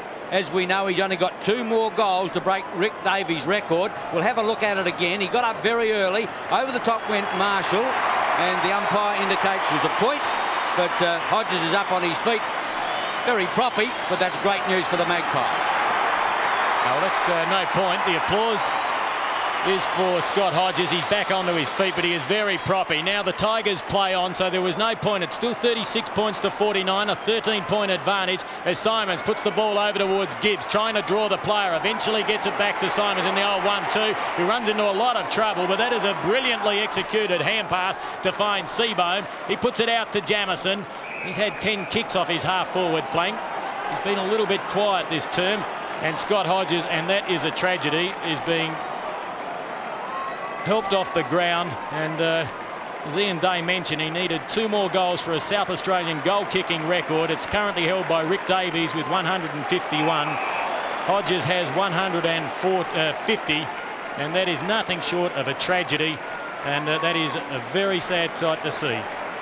And totally an accident too, I might add, quickly. Phelps onto the scene. Marnie flips out the handball to Wanganeen, who's coming into the game strongly. Hooks around the corner, but the umpire said the ball was out of play. Is the unfortunate Hodges limps from the arena. To the applause of the crowd. A wonderful sportsman, a marvellous footballer. At the throw-in, half forward, right flank. The Bays in attack, down by 13 points. A goal would be very handy as we hit time on. Thump towards the half forward line. Fiacci taken off the football. Lip tack. Oop. The tackle was a little high on McDermott. He ducked his chutney into it, but the umpire accommodated. McDermott from the half forward line puts it up, out steams Fidge. Off the fingers, Chig Whidden through with a pace. Well done with Rosonico. Fidge around the corner, hooks it back there, looking for it is Murphy! Oh, what a take! What a great mark. He seemed to be centimetres short. The in-your upper arms went out, and that's a great mark, 20 metres out on a 45-degree angle. You have to say a slips catch out, Ian. He's running backwards with the play and was equal to the task of putting the hands out. More importantly, taking a clean grasp of the ball. Michael Murphy. Kick number 2. Yet to kick a goal, and he has got it. Oh, what a game on our hands here today. Magnificent work by Mike Murphy on that occasion. A long kick in the general direction of goal, and all of a sudden, running backwards was Murphy. There's Fidge picking up the ball that actually found that outstretched hand, the outstretched hands of Murphy, bringing it back into play. Magnificent mark. You won't see better than that. Running backwards, didn't know what was coming towards him, but kept his eyes on the ball. As I said before, got a clean touch of it and held on to it. Great effort. We are 2 minutes into time on, and the Magpies lead by 7 points. The ball back down towards Bartlett. Ginniver there. Quick handball to Setri. Shrugs the tackle. Oh, an unprotected goal. It's rolling, rolling. It's the quick reply to the Pies. Well, what a game. As I said a moment ago, first one side scores and the other replies. And it would appear Port kicking with the breeze this quarter. They've got their tails up. They've certainly shaken off the lethargy they had earlier in the piece. And that goal by Setri just had to be seen to be believed. It just kept going. And nobody in the goal square. I guess one of the sins of football is leaving the goal square unprotected, but you've got to follow opponents downfield. And that's what happened on this occasion. Setri got the ball, kicked it, and it's rolled through. That's Port's 8th goal, and they streak away to a 13-point lead. Setri boots his second, 8-7 play, 6-6, 28 minutes gone. Malacan thumped away, however, by Hines. Thompson throw. The umpire's going to give a free kick now to Wanganeen. What a quarter this lad's had. Kicks long, out comes Phelps, over the top Duthie. Back in defence, it's Salisbury. Lost the football, working hard for it as Bartlett puts it out, but only as far as Hutton. Caught on the left leg, wobbles round. Smith sets himself at the back. It's Setri again. Hawks it, I think he's got another one. Brilliantly done. Goal number 3, and Port Adelaide kick clear 9-7 to 6-6 in the 90 grand final. Absolutely miracle goal by Adrian Setri. Named on the bench today. In the play most of the first quarter, but that goal had to be seen to be believed. Hutton brought the ball back beautifully. An intelligent kick into the square. And there they were, flying for the high ball, and Setri from nowhere, left foot to the ball, popped it through, typical Rovers goal. Had to be seen to be believed, but it was there. And 2 goals in a minute by Setri has changed the pattern of play. The Magpie side is alight, so too are their supporters. Setri's kicked 3 goals from 4 kicks as Williams puts his side forward again. Hutton, the first player there, but he went minus the football. Now he recovers. The short pass into Stephen Williams. We've had 29 minutes. He goes towards goal. It's unprotected again, and they kicked another one. Williams has kicked his first on Nine's Wide World of Sports. I would estimate that's 3 goals in about 45 seconds of football, actual football time. Miraculous stuff by Port Adelaide. They certainly have radar as far as the goals are concerned. First Setri and then Stephen Williams, as I said before, playing as a ruck rover off the half-forward flank today instead of his customary role in the middle of the ground. That's been taken up by Bruce Abernathy in a type of shattering role on David Marshall, and Stephen Williams a magnificent goal. Unbelievable. The Magpies open up a 25-point lead, close to half-time. What a great 5 minutes of football. Melican lifts. And again, the Buddies need a goal. Chigwidden a chance. Misses Dean. He'll need to recover this one. Gives it back now to McDermott around the corner. Out Steve Liptak. Oh, the siren has sounded. Kick stands. And Matthew Liptak from about 35 out. Not a strong kick at all. He should make the distance, but a most important kick for the Bays. Down by 25 points. Reflecting for a moment, and he kicked a long goal in the first quarter, Liptak. And almost in a state of shock, and he has missed. Well, that Hines, as you said, took a bit of control, and that little rover, number 19, came on, and 3 goals out of 4 kicks? You can't ask for more than that. It's not a bad strike rate, and you mentioned David Hines, and he's heading your way. He's heading west next season, and will be playing for the Eagles. Yeah, I heard that. Yeah, I heard that the other day, that he signed up with the Eagles. I wish him luck. He seems to have liked the work, though. I thought number 3, as you said, too, was a good player for them, Kim. Well, Gavin Wanganeen, he has actually signed with Essendon. He'll be going across the border next year for a reported $200,000 over the next 3 years. Not bad for playing the best game in the world, I would say. Australian rules football, and you get paid for it. Brian Cunningham is also down on the boundary, a former champion Magpie player. Brian, any more information on the injured players? Scott Hodges is actually out on the ground at the moment, Kim. I don't know whether you picked it up in camera or not, but he's out there. He's running around. The big cheer from the Magpie supporters gave that away as soon as he came down the race. So good news for Magpie supporters there. Russell Johnson, as I said before, I don't think he'll take much part in this game. Again, he's hobbling around, but good news about Hodges. Well, it's an interesting situation. We'll now go back to our commentator. Thank you very much, Malcolm Brown. It's now back to Ian Day.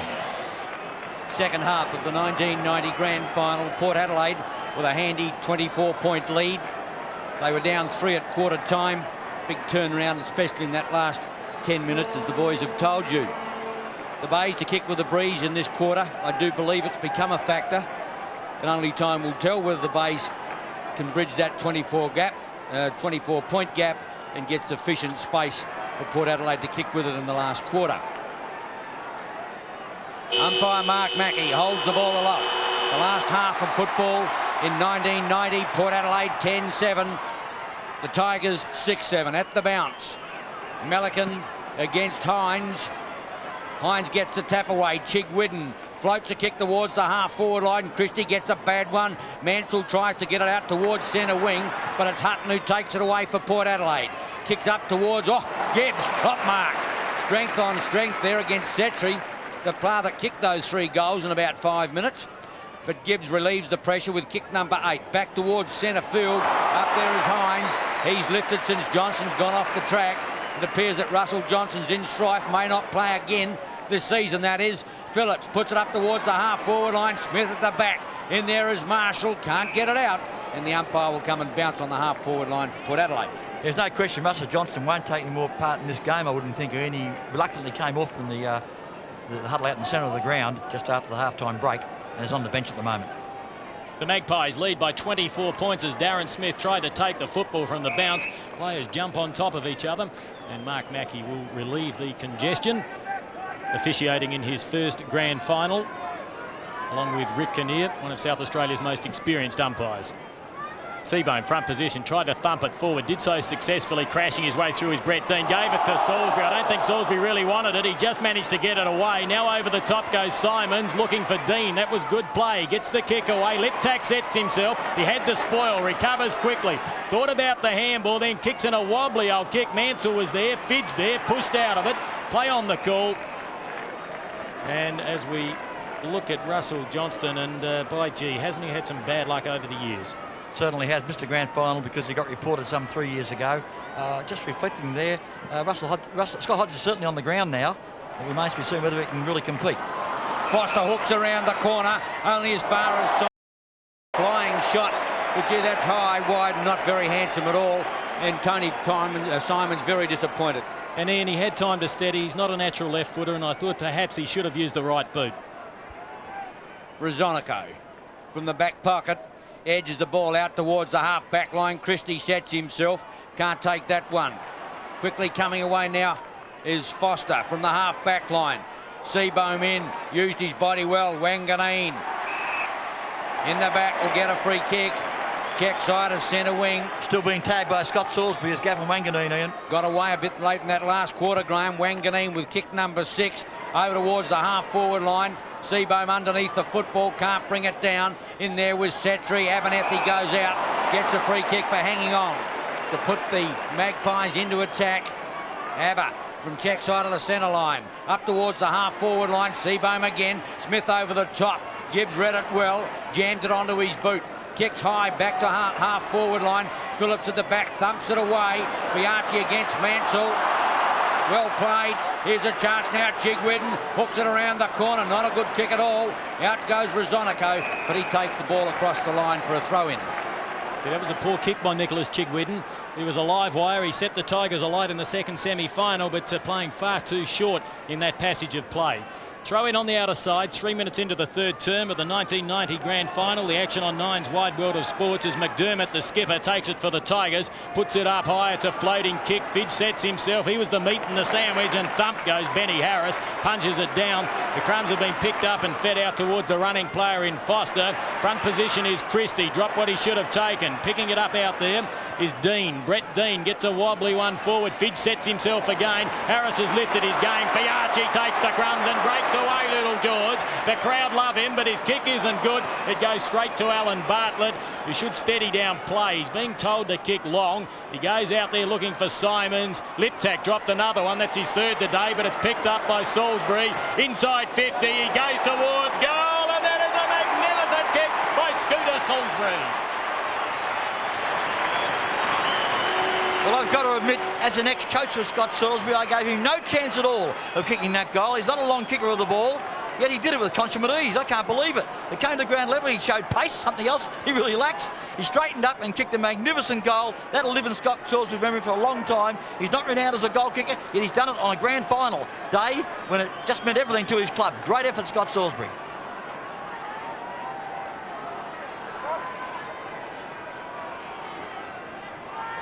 Port Adelaide by 22 points as the Bays make their bid. Thumped away by Melican up towards the half-back line. In there goes McDermott. Mark Williams can't find it. Liptak against the tide. Marshall gets it out wider. Brett Dean, the recipient, if he can find the handle, has to concede ground. The Bays into attack through Dean. Up towards the half-forward line. Oh, Christie's being held off the ball. Fiarchi comes out with it. Phillips now sweeps out along the handball. Gets out wide. Phillips again. Whips out the handball. The running player is Hines. Towards the half-forward line, or northeast, and Smith collide. That could have proved dangerous. Haven't got a lot of flip players out there. No, it's Aber and Smith. Both of them come up pretty gimpy. Abernethy from centre wing. Not a lot of talking then. Aber just getting his breath back as he sends Port Adelaide into attack. Up towards Simons. At the second grab, he can't make it. In there is Wanganeen, gives it away. Simons, Tregenza, and it's Hodges who's bravely come back onto the turf, and he's going to have a shot for goal from about 45 out. This will test him from there. No question about that. If his leg is anywhere near inconvenienced, he won't be able to kick this goal the way he may normally do from that position. Graham Campbell's graveyard. That right forward pocket. Hodges has got to allow for the breeze. Kick number 6. and he's kicked out on the full. Not a normal kick from Scotty Hodges, but of course, knee bandaged, ankle bandaged, not all that healthy. Every picture tells a tale there. Scott Hodges could not get his normal dexterity, I suppose you would call it, into the ball. His foot didn't follow through. Nothing happened for him. Hang on, Graham. Ross Gibbs has actually played on from the free kick, but he ran to the right. So, in actual fact, the ball will now have to be thrown in. So that was a crucial mistake and a vital opportunity here now for the Magpies if they can capitalise on that error from Gibbs. Bartlett there, Williams an opportunity, fed it off to brother Mark. In there is Thompson, gets the kick away. Marshall, first player there, gets it on the boot, out of the danger zone. First player there will be Melican, he'll need support. Rezonico was putting him under pressure. The handball goes to Dean, to Liptak. He's searching for a teammate in Chick Whitten. Little Chiggy has the ball, he's 30 metres out, he's been hit. But I think he may have put that one on, and 1 point stands. Gee, it was a great passage of football. I've got to say that the handballing upfield by the Bays had to be seen to be believed. Deserved a goal, but it wasn't to be. Nick Chigwitten just missed it. Fiarchi sweeps out the handball. Hutton back in defence, nowhere to go. There's only 3 Bay players, Tiger players that is, looking at him from that half back line, and he had to go for the safety of the line. 10-7 to 7-8 at the throw-in. Melican, Chigwitten slips it out wide. Marshall wants a runner, hooks around the corner. Fidge and Harris thumps away. Who's going to get the crumbs? It's Port Adelaide through Geneva. The runner's Tregenza. Port Adelaide on their way to the half-forward line, setting himself. Oh, Cebrano is pushed out and must, Bartlett it is, and must take the free kick at centre half back.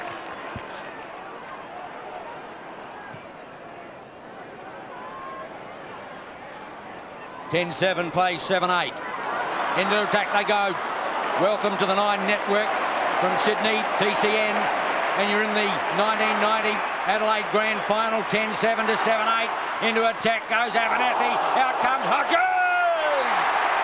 Well, he was going to get it one way or the other. I think you probably felt that there would have been an FAD up for a late tackle. But the mark has been paid to Hodges and he's 35 metres out. And Ian, if he kicks this, he equals Rick Davies' South Australian record of 151 goals. Hodges, who went down with an ankle injury in that first half, his last kick wasn't all that good, and I think this one's offline as well. I've just been informed it was the knee rather than the ankle, and that's why it's strapped. It's a point only to Hodges and Port Adelaide. They move on to 10-8. The Bays are 7-8. And that's Scott Hodges' second chance for this quarter to equal Rick Davies' record. It wasn't to be. It seems like fate's not smiling on him at the moment. Well, it happened many years ago with Peter Hudson when he couldn't kick that record goal. And it may be happening here in South Australia. Good mark by Trigger Tregenza. He concedes ground. He goes back to Geneva, who does have ankle problems. This time he gets the kick away. He puts it out towards Hodges. Duthie from behind applies the spoil. It was effective. Marshall, first player there. Hutton in pursuit. Marshall shows him a clean pair of heels. Puts it out towards Melican. Chigwitten should be the first player there. Little Chiggy waits for the ball to sit. Overran it. Rezonico, clever work. He's a cool customer. Down towards Fiarchi. Taken out of it by Jamison. And George is down, but he's up pretty quickly, albeit a little ginger. Tough stuff over the far side of the ground. Rod Jamison tried to shirt front young George. He got half there, and George went to the deck. Port by 18 points. Melican thumped clear of that player. Northeast on the half-back line. He can't keep it in play. A throw in at centre wing. Glenelg led 5-2 to 4-5 at quarter time. It's a lead of 3 points. But Port Adelaide with a magnificent late part of that second quarter forged to a 24-point lead at half-time. Mark Williams back in defence. Hooks high towards the half-forward line. Setting himself back there is Christie. Thumps it out clear. A loose ball. Salisbury under pressures. Lost the football. Great pace there. Wanganeen on the left leg. Heads for goal. Give it a chance. Goal! What a delight to watch as Gavin Wanganeen in full flight. He took that ball on the move. Scott Salisbury's a direct opponent all day. He's been tagging Gavin Wanganeen since the start of play. Was hotly in pursuit. Actually, Salisbury had first chance to get hold of this ball. Wanganeen tackled, followed it up beautifully, kept the ball in play, went with his wrong leg, which is his left leg, and popped it through with consummate. It's a great goal to the young man, 17 years of age, but knows where the goals are, and more importantly, can win that ball. So Port Adelaide eke out a 24-point advantage once more. in the 1990 Grand Final. Umpire Mark Mackey with the football. 11 minutes into the third term. The Bays need to do something and do it quickly. The South Australia's most famous football team, the Port Adelaide Magpies, seek their 30th premiership in what perhaps will be the last Grand Final as we have known it for over 100 years, with South Australia looming to enter the side in the AFL next year. Thompson tries to get the handball away. It goes as far as McDermott. He kicks it about 30 metres high and about 10 metres long. Phillips back there. McDermott off the ground. It's taken by Fiachi. Puts it out wide. Simons opposed to Tregenza. Darren Smith in to lend support. Trigger wins out. Off goes Tregenza. He'll be too quick for Seabohm. The old fella did it well though. Up toward Duthie and Hodges. Duthie managed to get a hand to the football. Setri, he's kicked 3. Puts it goalward again. And Ross Gibbs. Oh, no, it's Bartlett, in fact. What a timely mark. Bartlett has got Gibbs out wide. That's where the ball will end. He's searching for it, or gets a bad bounce. Jamieson in support as Gibbs goes down. Jamieson off the half-back line. Has time to have a look. Gets the lead from Mansell. Intercepted Foster. Well played, and forces the ball out for a throw-in. 11-8 plays, 7-8, 12 minutes into the second half. A crowd of 50,000 plus. Live from Football Park Stadium. The throw-in, Melican. Gets the tap away. Can't effectively find a player, and it's Foster that takes it once more out of play. And there's the aerial shot of Football Park, and what a magnificent sight it is. Over 50,000 people here to witness the 1990 Grand Final, and Graham Corns has made a move. Alan Bartlett has gone to centre half forward. Michael Murphy has left the ground, and Lyndon Bowe is now onto the arena as the pass goes out towards Fidge, and he takes a strong mark. And what a strong contest Ben Harris gave him. Every inch of the way he was with Fidge on that occasion. Couldn't blame the fullback for that. Fidge was just too strong in the final analysis, but a great contest by the fullback for Port Adelaide, Ben Harris. John Fidge has taken 4 marks. He's kicked 3-goal 1. This will be kick number 7. And the former Brisbane Bears player who came to the Tigers last year had an horrific run of injuries, and also a little bit of bad luck this year with a dislocated shoulder. Now has a chance to post his 4th goal. Originally hailed from the Melbourne Football Club, he's taking plenty of time. Mind you, it's a fairly crucial kick from about 40 metres out. It's one the Bays need. The crowd are behind it, minus the Port supporters, and he has drilled it.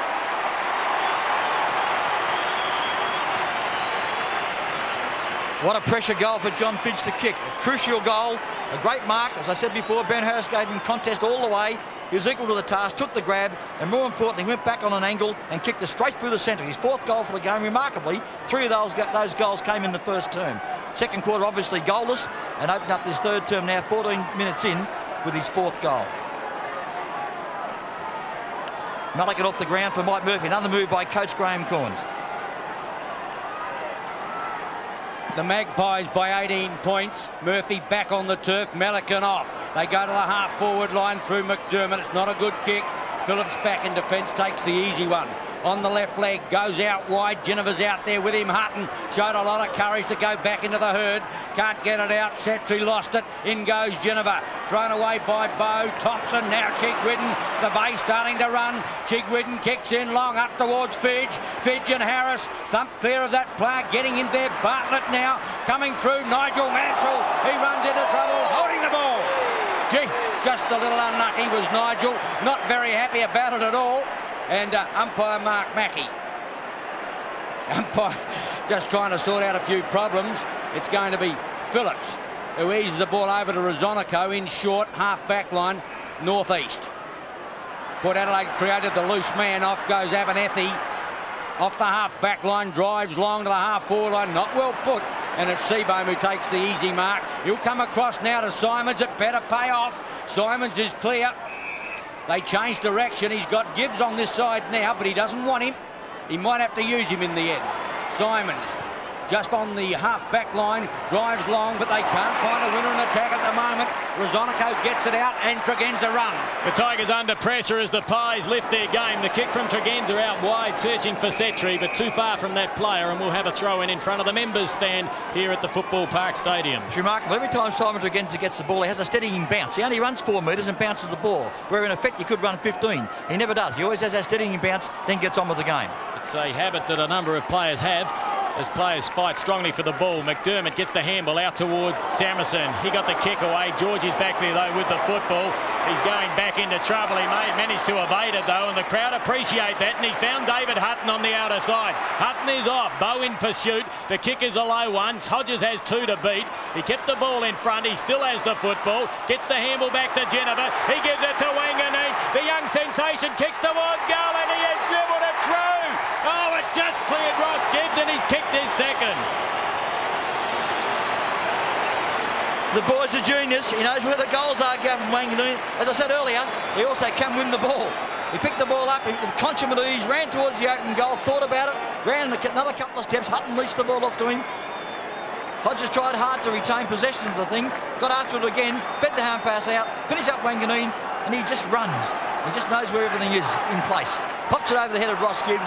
Thought he might have got a touch to it, but he didn't. 1 goal to Wanganeen, his second for the quarter. The Magpies open up a 24-point lead. Could be the moment of truth for the Tigers right now. Abernethy conceding space back into the half-back line. Rosonico cool. Heads Port Adelaide to the half-forward line. Thompson across. Thought about playing on, but he'll go back to take his kick. Gee, the base, or the Tigers need goals, and they need them quickly. Up towards Murphy on the half-forward line. The bounce favours Hutton. He's dispossessed. Now it's Jamison. Thought about the handball.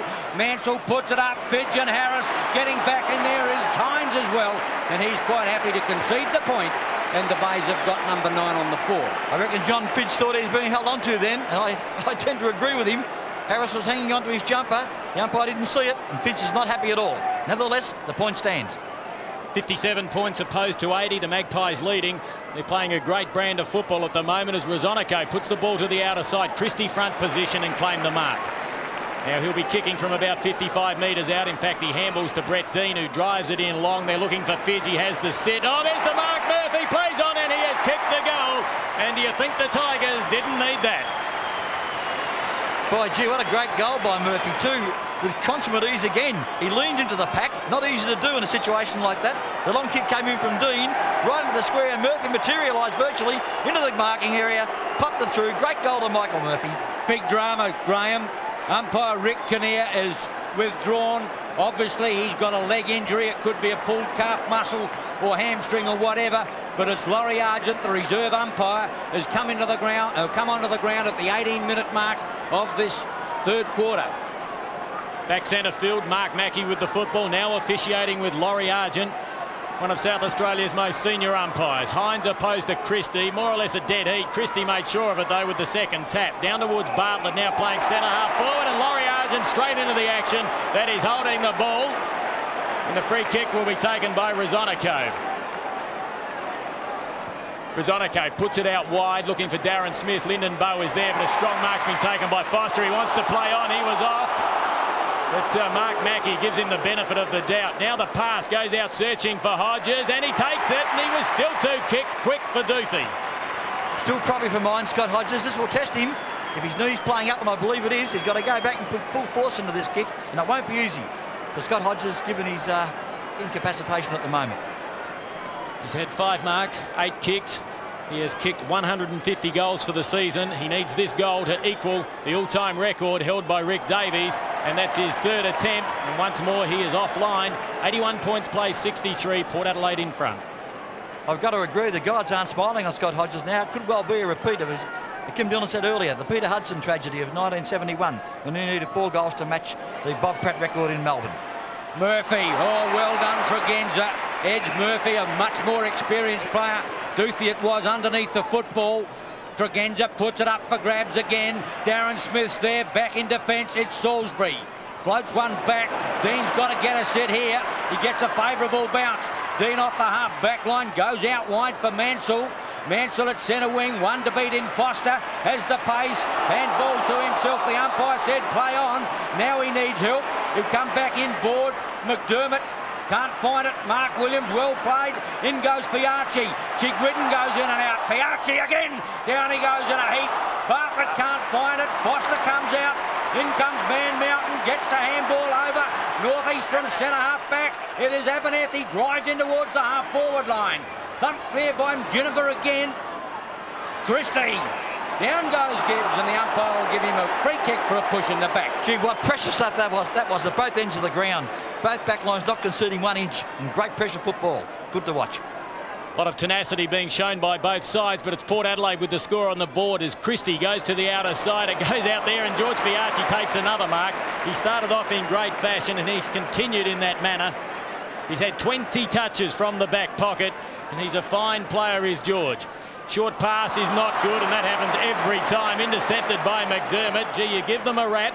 Now McDermott drives in looking for Fidge. Bit of pushing and shoving. It's allowed, though. Fidge dropped what he should have taken.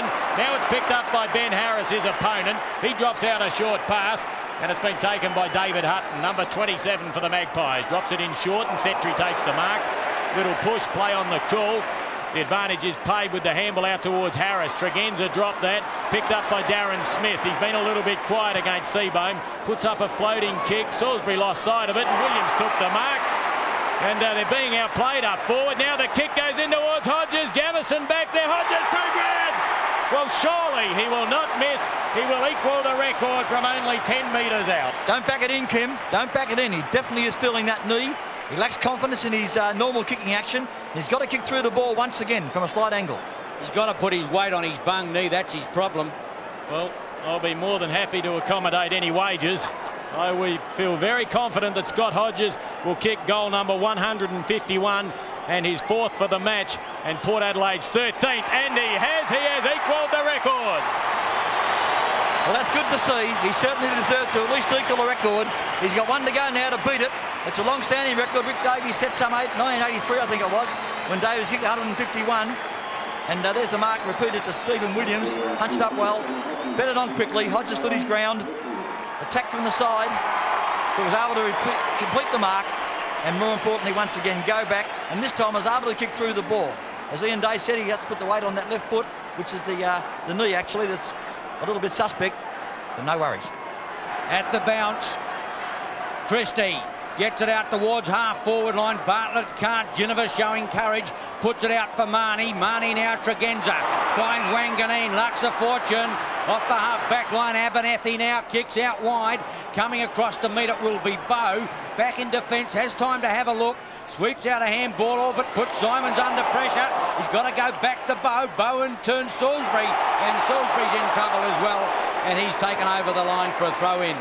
The Bays are starting to look a little bit tattered. Port Adelaide playing with more confidence. The Bays are going to have to lift that 24 points down. At the throw-in, it is Williams gets it out. Now Marnie raises a gallop, hooks around the corner. In defence, it's Bowe. Umpire not paying it. Wanganeen with pace. Can't get clear of Simons. Umpire's going to give him a free kick. Gavin Wanganeen, 17 years of age. Experience beyond his years, already booted 2, might not make it from here. He's about the 55-metre mark. And it must be said, Ian, Lyndon Bowe made a real mess of that mark then. He could have marked it in his chest, tried to take it with his hands and of course fluffed it. The Bay starting to make mistakes now. Graham and Port Adelaide making them pay. Up towards full forward, the umpire's seen a free kick. It's going the way of the Tigers to be taken there by Seabohm in defence. Johnny Seabohm, the veteran of 277 games, puts out a pass and finds Scott Salisbury, who has been surprisingly quiet statistically and physically. His presence hasn't been felt today as it normally would be. The ball put out wide to Chigwood, and he's out there trying. Now Mansell an opportunity. They're all losing their footing. Over the top, play on the call. It now goes down to Murphy. He's kicked 2. The handball out searching for Dean. Intercepted by Hines. Now back towards Bartlett. The big chap hooks around his body and kicks it out of bounds on the full. And we have hit time on in the 3rd term, and the Magpies are looking pretty good. 13-9 they lead. Glenelg 9-9. The action on 9's Wide World of Sports. You're dead right, Kim. The Tigers have had their issue with the wind. Drazonico comes to meet the ball and stumped out of play. Right forward pocket. Tigers down by 24 points. Port Adelaide playing great football. At the throw-in, Hines takes it casually, can't get it clear. Geneva can. Kicks high back towards the half-back line. Christie over the top. Ball thumped out of play again by Hutton, and it's a throw-in on the half-forward right flank. Graham, I just feel as though the Tigers have just lost a little bit of their run. lost a bit of heart too, and it seems to me. They've played without luck this quarter. The breaks have gone Port Adelaide's way, both free kick-wise and general play, and the Tigers just sat back a bit and got disheartened by it all. Marnie up towards Williams, thump clear there by Gibbs. Bow under pressure again. Gibbs wants it, he gives it back now to Thompson. Thompson in turn concedes back to Seabohm. Oh, the handball is a shocker. Marnie heads off, kicks to the half-forward line, getting back on it is Seabohm again. Now he's got to find a runner. Gibbs is there. Off the half-back line, he tumbles an awful-looking kick. Marshall, who's been quieter this quarter, trying to work his way through, supported by McDermott. Gee, there's no runners for the Bays at all. McDermott takes a player out. The Bays into attack up towards Chigwidden. The bounce favours Wanganeen. Port into attack again. It's Thompson and Gibbs there. Thompson back. They could make a hash of it, but Gibbs kicks clear, and the Bays got a chance now to set something up, and they need to do it in a hurry. The kick by Gibbs went across the ground and it finds Jamison. Jamison appears to be playing on a half-back flank now, and Graham Corns, in fact, a wing. Cornsey has some problems at the moment as the ball is put up high. There's no Crummers. First one there is Liptak. He goes towards goal, but he's bent it back too far. Another point on the board. The difference now 27 minutes into the third term. I must admit they've had wretched luck this quarter, Glenelg, and even Liptak, given that ball in the first term, would have put it through, no worries. But he's missed it comprehensively. Kick in coming from Harris to the outer side. Dean over the top destroys any chance of a mark, and the ball beats Mansell out of play. As I said before, it's a moment of truth for the Bays. They're staring at a deficit of 23 points. 28 minutes gone. Christie can't find it. Marnie tries to raise the gallop. Ginniver can. Under question with a bad ankle, but geez, come good. Fine mark, Darren Smith. Tack side of centre wing on the outer side. Big open spaces now for Port Adelaide. Smith puts it in. Who are the runners? Looking forward is Setri. He's got it. Hodges in the square if he can get it to. Or the umpire said play on, a little stiff.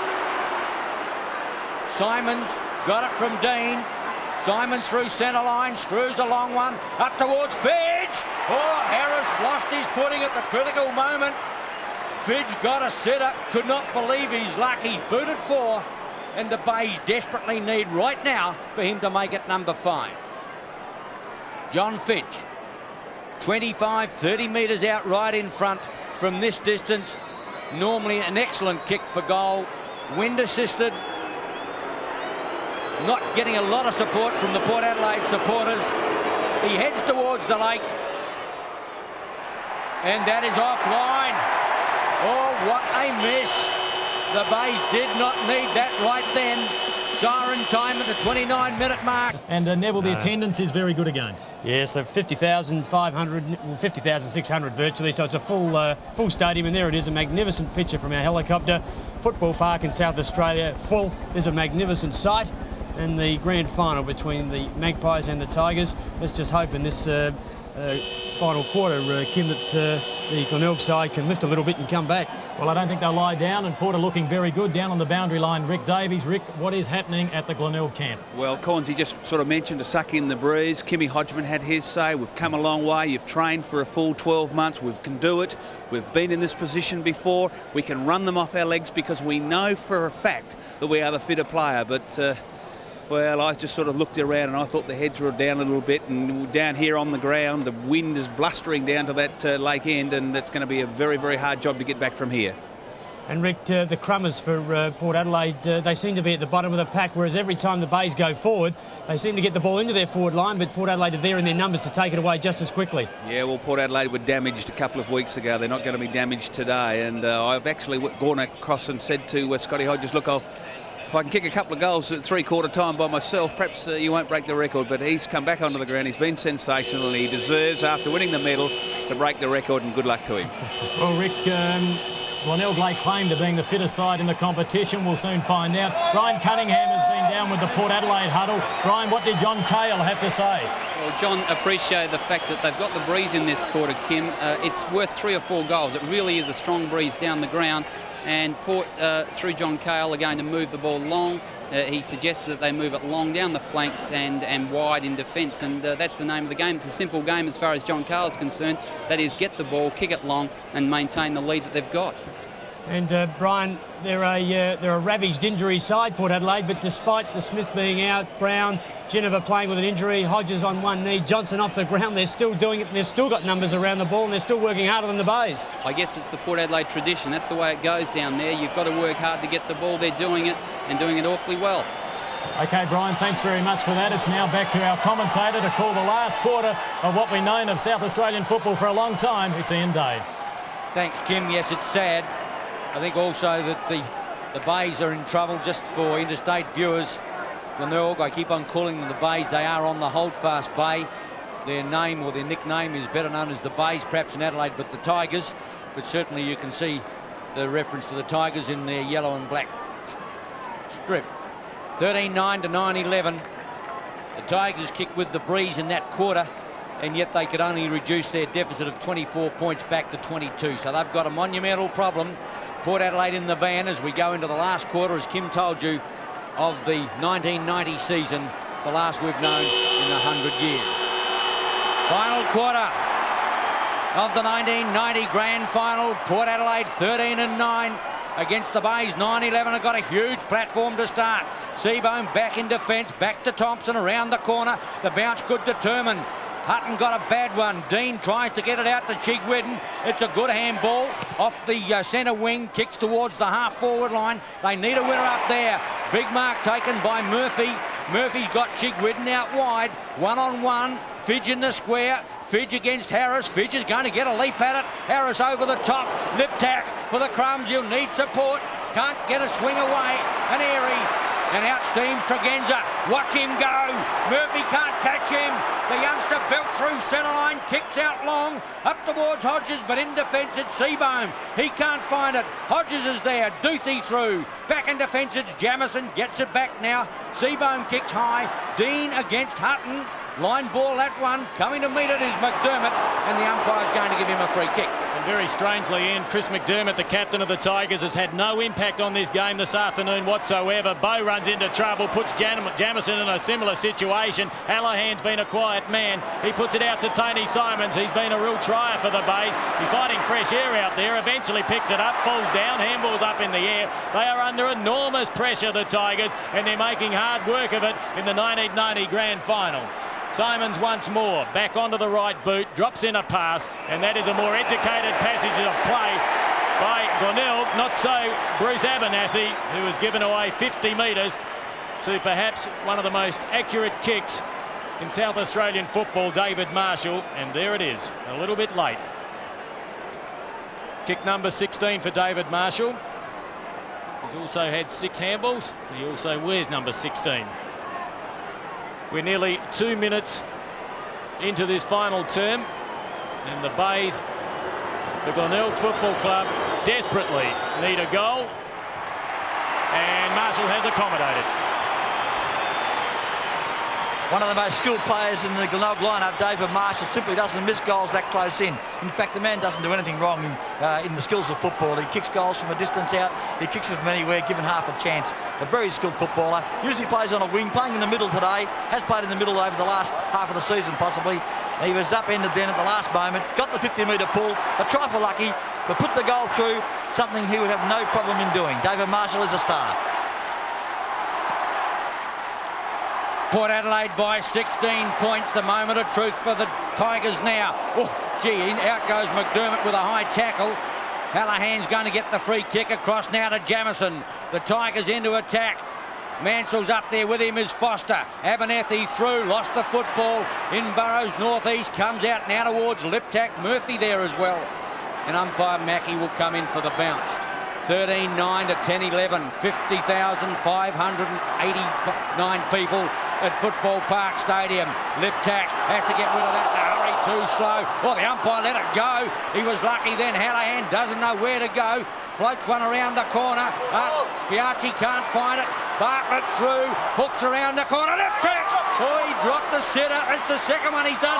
Handballs to Rizonico. Liptack seems to have lost all bearing out there. Lost the plot, as Kim would say, and Piacci clear. Well, no question, Ian. The occasion has the better of him at the moment. Christie's been pretty steady, along with Duthie and Simons and Marshall and perhaps Gibbs. But there's a few players for the Tigers who have panicked, and Liptak's dropped 4 easy marks today as Jennifer gets it over towards Phillips. Full credit to the Magpies. Gee, they're a class act under pressure. Rosonico, the sweeping handball. Out towards Big Benny Harris. Waited for it to sit, then gave it back to the not-so-quick Phillips, who farms out a handball to find Hutton. They have the loose man. They have some space and they have some time as the ball is dropped into Setri. Now they should compose themselves. They're in control of this game. Hodges! Well, old B, he was almost dead in that second term, and this has been a huge comeback. 8 marks and now an opportunity to put himself in the record books with a South Australian record of 152.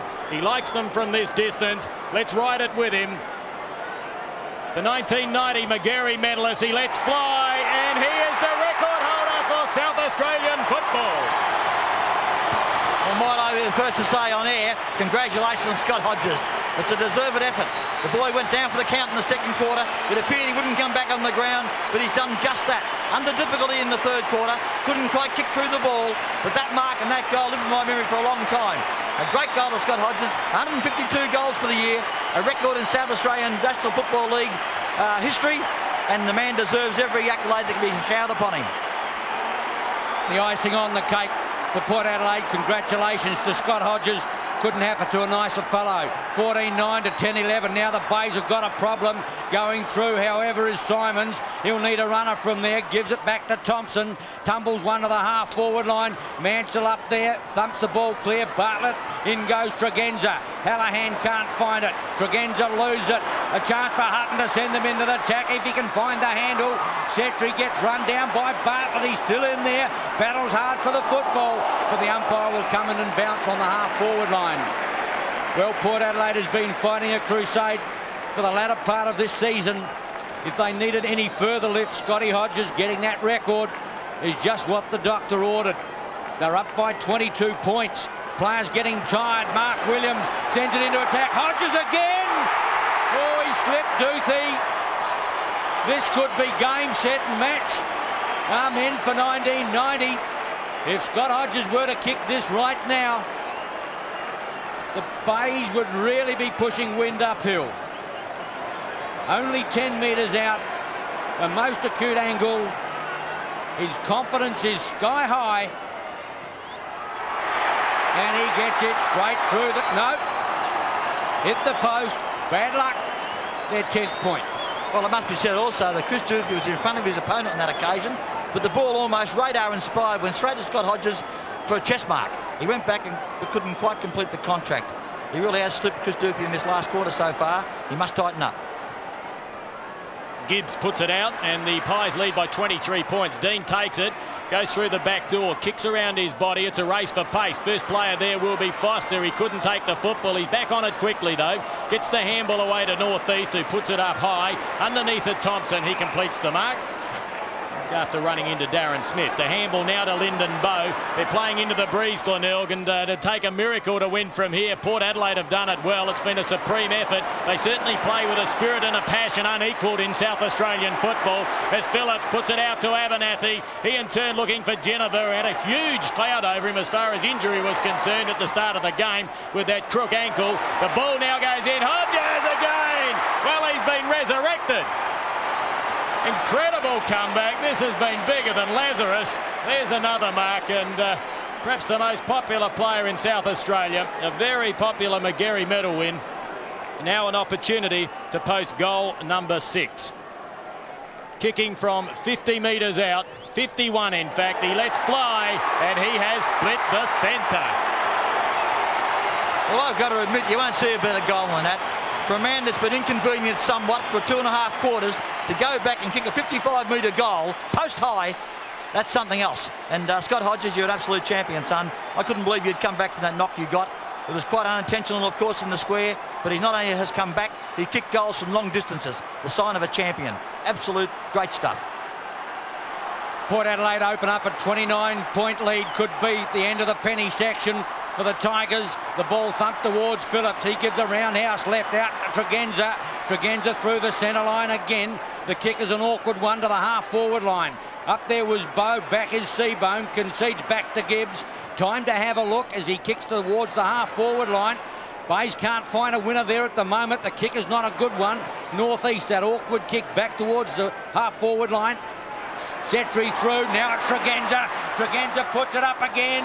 Hodges against Duthie. Hodges in front at the back, it's Smith, and that is it. There is no more. It's the Magpies in 1990. Kicks his second, 16-10 to 10-11 on 9's Wide World of Sports. Well, Ian, I hope Port Adelaide think there's no more. There's still 26 minutes of football to go, possibly. Well, at least 21 minutes anyhow. And Darren Smith hasn't had a big day. I've got to admit that. If I had my choice of Glenelg best player today would be John Seabohm, his marksman. But Darren Smith on that occasion slipped him and walked into an open goal to, as Ian Day said, seal up the game for Port Adelaide. But there's a long way to go. Certainly is. Back centre field, the ball with Mark Mackey. They say it's not over till the fat lady sings. I think she's on the stage and she is walking to the microphone. As Christie up high, Hines up higher, down towards Mark Williams. He's been quiet in the second half. Hodges, big leap, couldn't take it. Lyndon Bowe, quick hands to find Seabohm. He searches wide for Jamison, who started on a half-forward flank, now appears to be playing in defence. That kick is misdirected. He was searching for Simons, but it went over the head of that player. And I agree with Rick Davies at three-quarter time. There are a few Glenelg players out there who appear to have the head down. They've made some crucial errors, but largely due to the pressure that Port Adelaide has applied. The ball down towards Liptak, throws it on the left boot. Underneath it, Bartlett. Chigwidden flew, couldn't take it. Northeast took the crumbs. The handball now out to Rosonico. Sits it up high, looking for Jennifer, who takes the mark and was thinking about playing on. I think Mark Mackey, he was correct there. He called that a dead heat.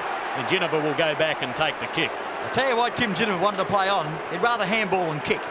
You watch this, he'll pull his kick now and he does finally get boot the ball. Chips out a pass, having to stand his ground was Hutton. Going through was Dean. Jennifer back in the action again. Cleverly played Setry. Marnie can't. Jennifer back in. He's running on his knees at the moment, Tim Jennifer. Happy Port supporters. They know they've got it. You're never dead until you lie down, but gee, you must be getting down on the knees. The bounce on the half-forward line, 16-10 to 10-11. Darren Smith edges the ball towards his goal again. Gibbs in defence. Kicks out towards centre wing. Hutton's going to get there first. He's got one to beat in Dean. Half-forward line, Stephen Williams at the second grab. All Port Adelaide players starting to get into the act again now. Williams puts it up for grabs. Smith and/or Hodges over the top. It's Seabohm, Thompson, back in defence, Gibbs. But this is where we started. The Bays can't get it past their centre line. Now Liptak. Out on the outer side is Jamison, joined by Simons. Back in field, he thought about Liptak. Now Simons goes long. Half-forward line, Fiarchi. They are impregnable, Port Adelaide. They're not going to let this one slip out. Williams wants it centre field. But George is going to have a look at his options and puts it up nicely to the half-forward line. Finds Northeast, in turn Northeast goes in high. Gibbs back in defence. Thompson's got to work hard. Joined by Duthie again. Duthie goes short, and it's Simons in the back pocket. Simons has played a very good game for the Tigers. The handball went over towards Duthie, who had a good first half, dropping at his lip tack. He's made a few mistakes today. He started off well, but he puts it up high, and there's Hines! Well, he'll be doing that for the West Coast Eagles next year. That was a great grab. The handball out towards Phillips wasn't all that flash. The big man will stand his ground. Now he gets up onto his knees.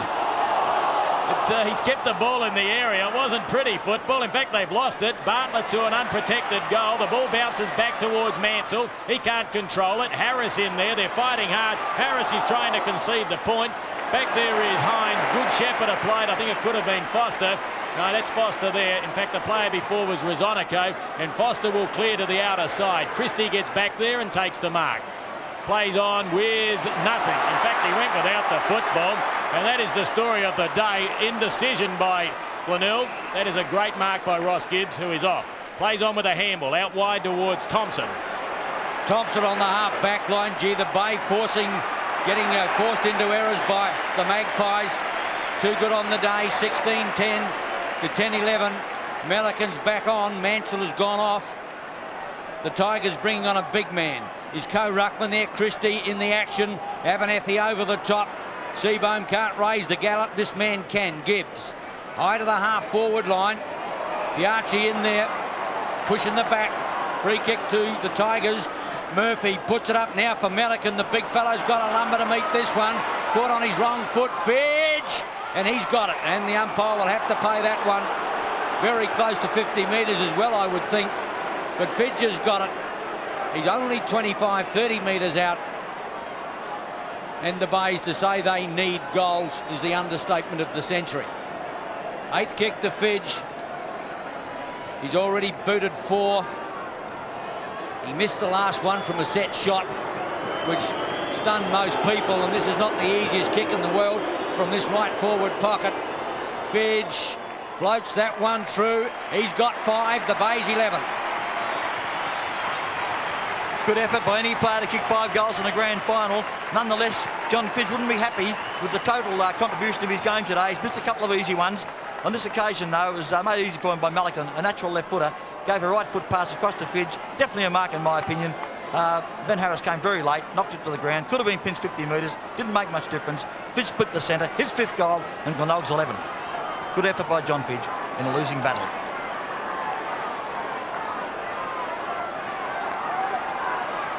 Back centre field, 77 plays 106. The Tigers need 5 goals to win this game. A rather large and difficult task, but they're going forward once more. Out there is Greg Phillips, perhaps in his last game of league football. Who knows? He's not getting any younger. Chigwidden has the ball. He streams towards the goals. Back there, Rosonico. So too Christie, but it is forced over the line for a point. Glenelg, 11 goals, 12, 78. Trail Port, 16, 10, 106. We've had 15 and a half minutes of the final term. And half the crowd willing that goal through, and the other half saying don't go through. 1 point only. Rosonico minus a boot. A ground covering kick. Gee, made some distance. Melican at the back. Waiting for the bounce was Simons. Did it well. Phelps over the top has given away the free kick. Tony Simons with his 20th kick comes out wide to Gibbs or set him up. Well done, Stephen Williams. The Tigers will get out of it through Jamison. He tumbles one towards the half-forward line. Foster kicks long. Darren Smith on the lead. Off the fingers, it's Phelps. Lost it. Gibbs again picking up a lot of touches in this last quarter, but he can't find a forward. Thompson, half-forward line. Murphy, good mark. Too far out to score. Needs a runner. Gets it in the pocket with Liptak, and that's a good mark. Liptak at the 50-metre mark. McDermott wants it. Liptak's his 11th kick. Going in towards the full forward area. Top mark by Rosonico. Well played on. Fidge! Hooks. The umpire said it was touch, play on. Touch 1 point. Glenelg 11-13. Port Adelaide 16-10. Indecision there by the players. Most of them thought it was a mark, a clear mark, but it was touched as the player kicked the ball. And therefore the umpire had no hesitation in waving play on. But the players took a while to switch on. 79 points opposed to 106. The Magpies in front. The action on 9's Wide World of Sports. It's a mammoth kick and it's punched forward by Hines. Back there is Gibbs. After it is Setri. He's kicked 3 goals. He farms it out to Wanganeen, who cleverly taps it in the direction of Smith. Through goes Seabohm. He's been a star this afternoon. It's a wobbly kick forward. Phillips applies the spoil. He's the destroyer. Down towards Hines. Out towards David Hutton. Draws the player. Puts it out to Mark Williams, who's been very quiet in the second half. He's paddling the ball forward using all his experience, but his legs look tired. Through he goes.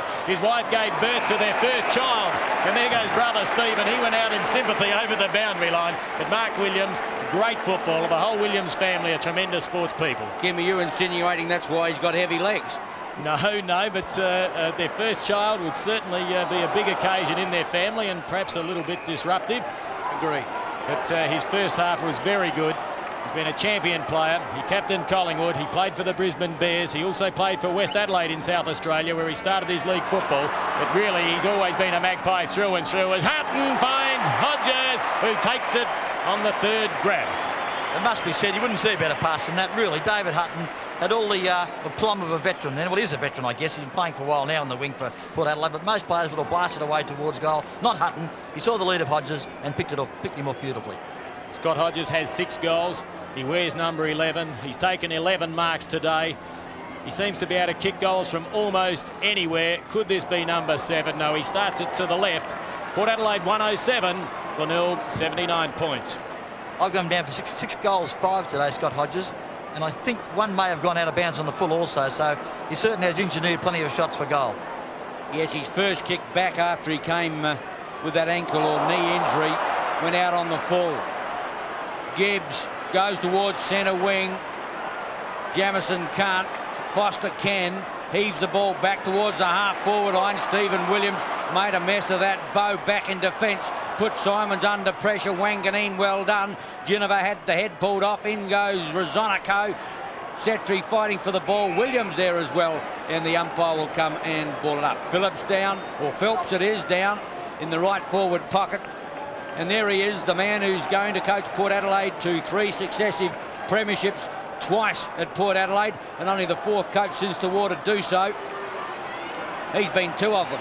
Gibbs high back towards the half-back line. Hutton won his wing well, takes the ball over the line. It must be said, Ian, Jack Carl's very hard to beat in the grand final. This is the Bay's 2nd go at it in the last decade, and they just can't break through. Jack just knows what it takes to win a premiership. A superb coach. Jamison's got to make a metre. Hodges is going to get there first. No, Phelps it is. Back now to Setri, holding the ball against Phelps, and the free kick will go at centre-half back to Jamison. And that was a rather quick decision and perhaps a little inconsistent to what we've seen so far this afternoon. Nevertheless, Seabohm with the ball after he received the handball from Jamison. It's picked up by Simon. Simon's a sweeping kick out towards Chigwidden. He goes back, centre field, up the corridor, puts it out, looking for Fidge. Punched away, though, by Benny Harris. And now down towards Hallahan. He's been very quiet. That perhaps sums up his day. Run down from behind. Geneva in there working hard. And an enormous question mark over Tim Geneva with that ankle injury at the start of the game. There he is. He hasn't had a lot of kicks. He's preferred to handball. Only 7 kicks.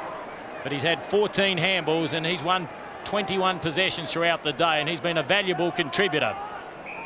Once more we have a bounce, and at nearly the 21-minute mark, Ian, I mentioned before about not being over till the fat lady sings. Well, apart from being on the stage and grabbing the microphone, she is now clearing her throat. I said that about 14 minutes ago, Kim. I conceded, just well the Bays haven't. Still a bit of time to go, but Port Adelaide have got it gunned to pieces. The umpire said a free kick going the way of Chigwidden for holding the ball. Chigwidden is at the 50-metre mark from where he kicks, or just about. Into the breeze. It's going to be a struggle. 8th kick going up, hits the wall now, right on the edge there, thumped away by Phillips, and it goes out of bounds in the right forward pocket. Rowan Smith, the most unfortunate Port Adelaide player who received a bad facial injury in the preliminary final and couldn't take part in the final, but he's just as much part of the Port Adelaide team as the 20 who've battled it out today. Fiachi, Williams, back now towards Abernethy. Floats one over, brilliantly done. Northeast is there, he'll bolt. Bartlett's got to chase him. Northeast is a very good runner. Chips around the corner, will find Phelps. Back to Northeast in the double play, but he didn't have the strength to bend down and pick it up. Setri's taken off the ball. Northeast again, kicks in towards the half-forward line, and Seabohm has been a top player. Duthie gets the run, and he goes through the half-back line. Bounces the Bays into attack. Almost had an airy. That was a great stop. Now kicks long, full forward. Back there is Christie. And the umpire's paid the free kick rather than the mark. And it's Christie from about 40 metres. It's academic, I know it's a mark or a free kick, but the work of Chris Duthie coming upfield, he gained 70 metres at least in the run, then kicked it another 60. He's covered 130 metres from the moment he took possession of the ball. A great solo effort by number 17 for Glenelg. Gary Christie, 40 metres out, only his 4th kick. It's a nice looking kick, starting to float away now, but he's got it. Yes, Gary Christie's first goal. He made hard work of it, although we really can't appreciate from our vantage point here at Football Park how hard it is kicking into that breeze. I no doubt it's blowing straight in his face, but it hung up in the air and it split the centre finally. It just hung in there for a good goal to Gary Christie, his first for the game. And as I said before, set up by Chris Duthie, running free of the play. A great solo effort by the fullback of Glenelg to give Gary Christie that chance to mark or free kick and have a goal on against his name. Back centre. Lead by 22 points, and they really set up this victory for what we presume will be a victory in the second term and the third terms when they play desperate, hard attacking football. We'll have a bounce now, courtesy of umpire Mark Mackey. He's officiated today in his first grand final and has performed extremely well. Ball to ground. Mellick in front position, pushed it down towards Liptak, tries to weave his way through the defence of Port, out towards Chigwidden, went without the football. It's happened too often for the Tigers. In there working hard, that is Abernethy. And we will have a bounce again as we head towards the 24-minute mark of the final term, as it starts to get a little bit darker here at Football Park, as the clouds cover this magnificent stadium. In excess of 50,000 people here to witness this magnificent grand final. Simons out to Liptak, in turn goes back towards looking for McDermott.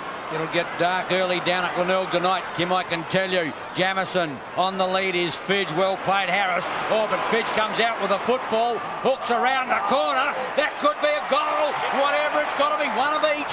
Which way's the umpire going? He's paid the mark rather than the goal. And Michael Murphy, which is purely academic.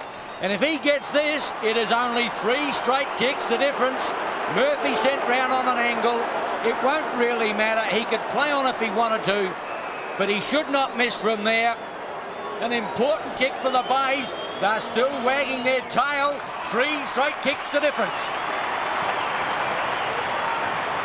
Oh, yes, a great goal to Glenelg. They're going down fighting. The boys are saying the fat lady's clearing her throat. I believe she's handed the sheet music to the piano player, but all of a sudden he's decided not to play just right now. They're waiting. There's still 5 minutes to go, possibly, and there's only 3 kicks in it. What a game we've got on our hands if the Glenelg side kick the next goal. Oh, what a game, as Ian Day would say.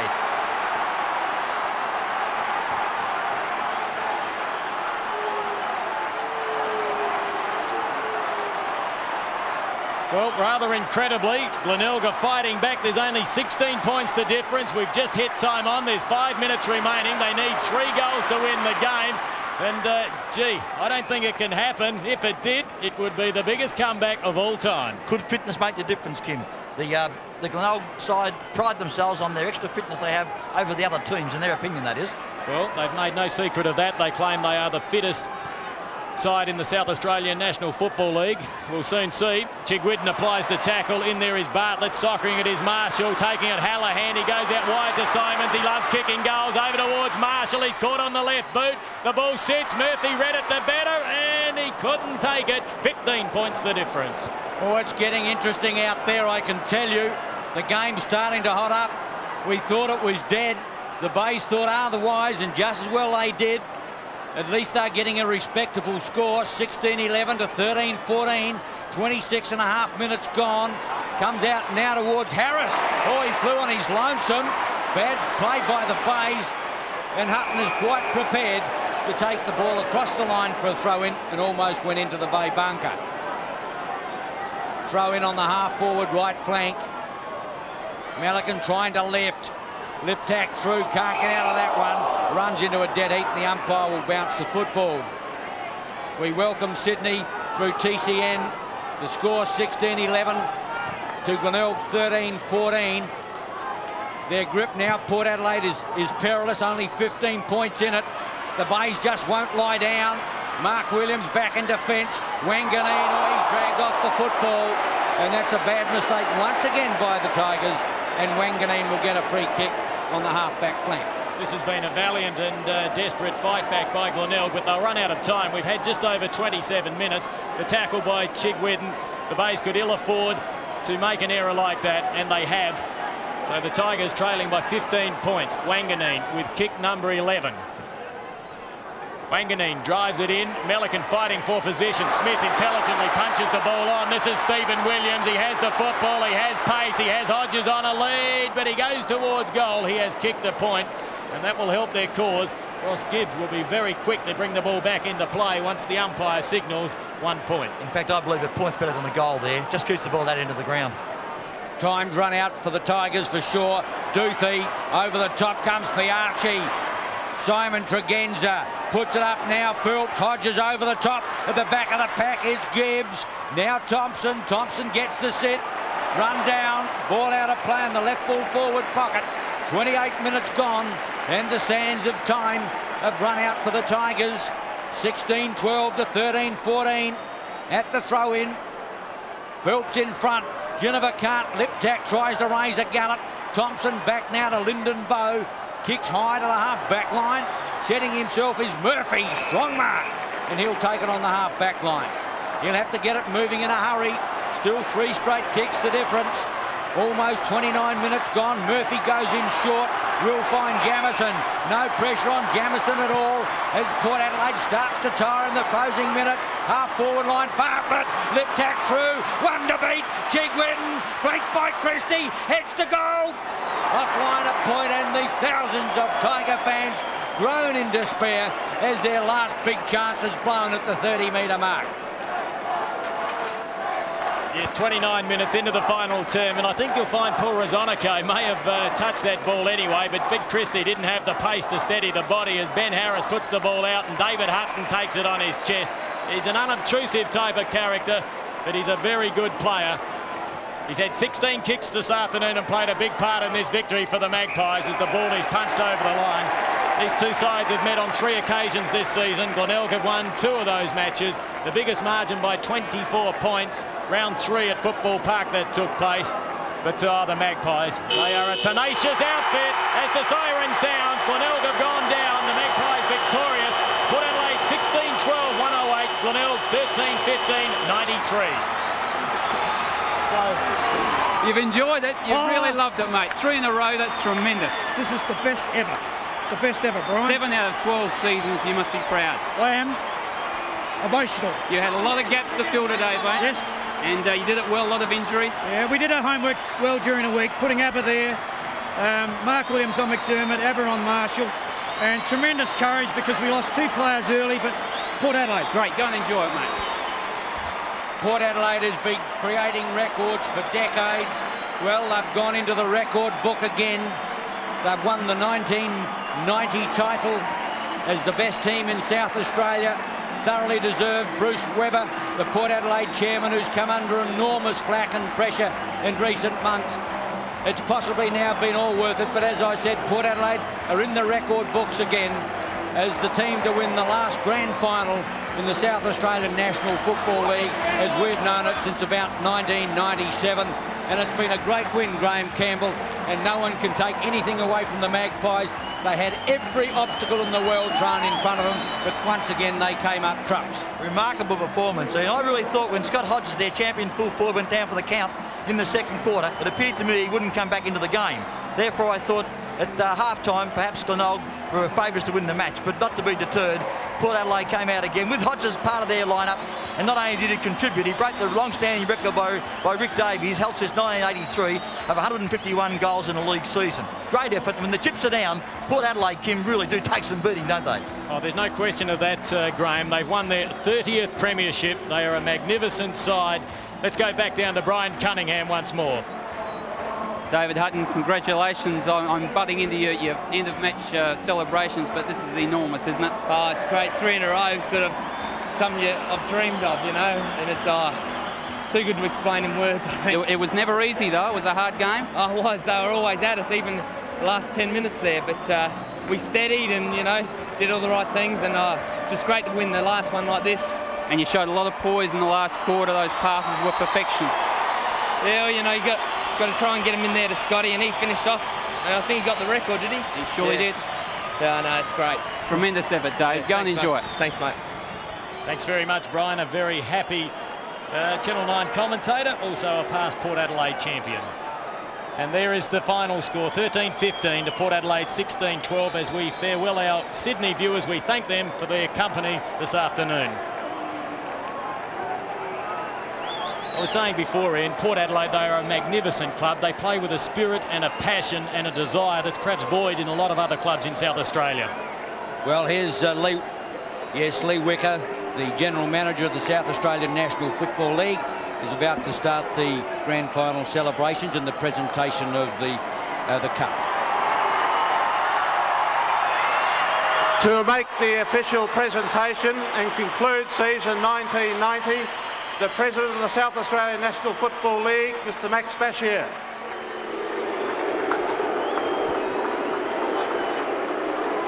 Your Excellency, Mr. Premier, ladies and gentlemen, firstly, may I thank you all for the tremendous support that you've given to our league throughout this year. You've been absolutely great and we appreciate it.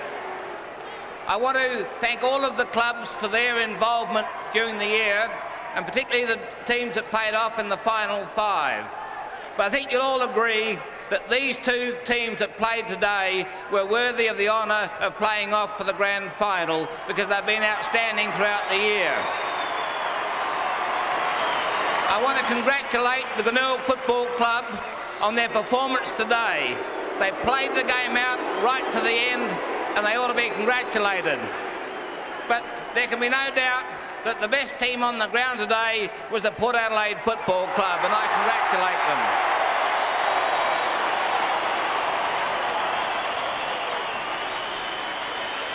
I congratulate the club, the coach, John Cale, Captain Russell Johnson, and all the players for a great performance on the ground today. It is my very pleasant duty to tell you that the winner of the Jack Odie medal for the best man on the ground today was Port Adelaide's George Fiarchi. George, will you come forward?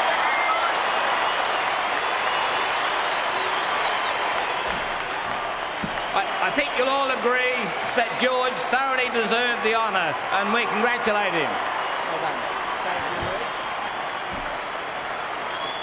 I'd just like to say, first of all, thanks very much to Glenelg, who really put up a great effort all day, and until that siren went, we weren't sure of winning. But these 20 blokes, everyone who's helped us, they're sensational people, and all of you that have read in the press, there's one thing that really matters, is that there'll always be a Port Adelaide Football Club. Thank you.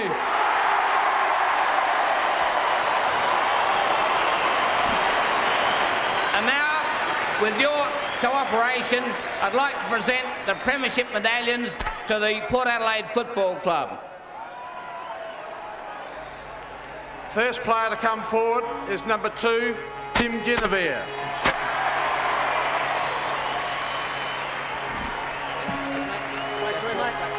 I love you, Mum! Number 3, Gavin Wangani.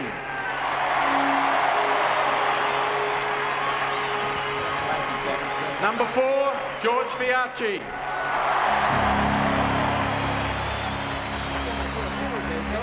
Number 5, Bruce Abernathy. Number 9, Mark Williams.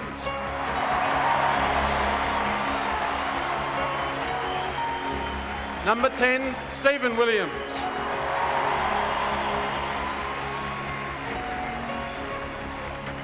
Number 11, Scott Hodges.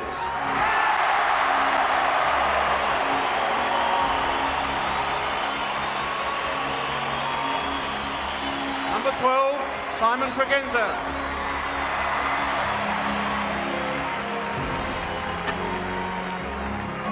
Number 14, Wayne Marnie.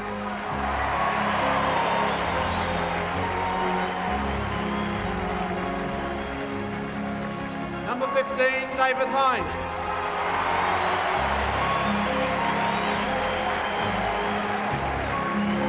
Number 17, Paul Rosanaku.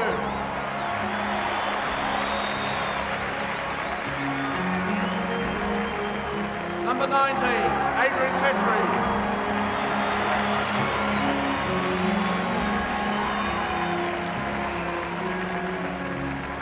Number 20, Greg Phillips.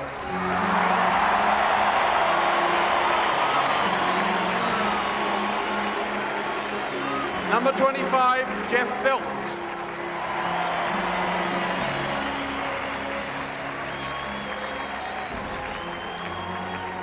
Number 26, Richard Foster.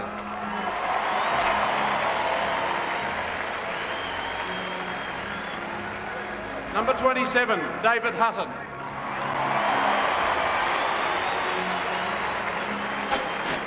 Number 28, Darren Smith.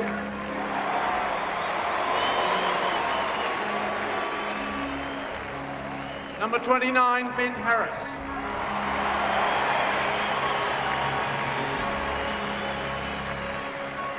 Number 32, Paul Northeast.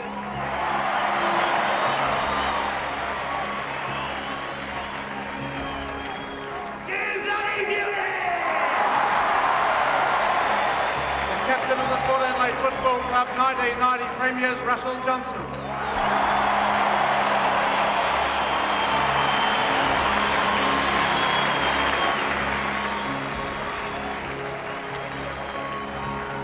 And the coach of the Port Adelaide Football Club, John Cahill.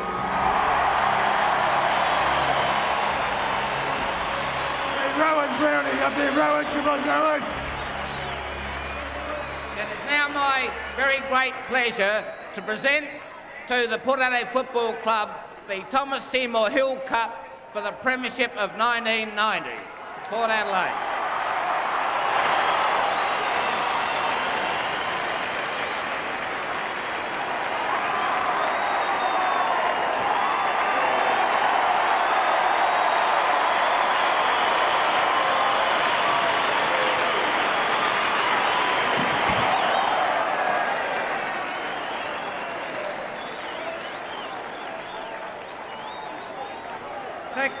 Thanks very much, Max. To the Glenelg Football Club, commiserations. I really respect their players. It's a tremendous effort. Sorry someone had to lose. To all the Port Adelaide supporters and everyone here today, thanks very much. Thank you. Port Adelaide supporters, you're the greatest. Thank you. Thank you very much, ladies and gentlemen. On the traditional lap of honour.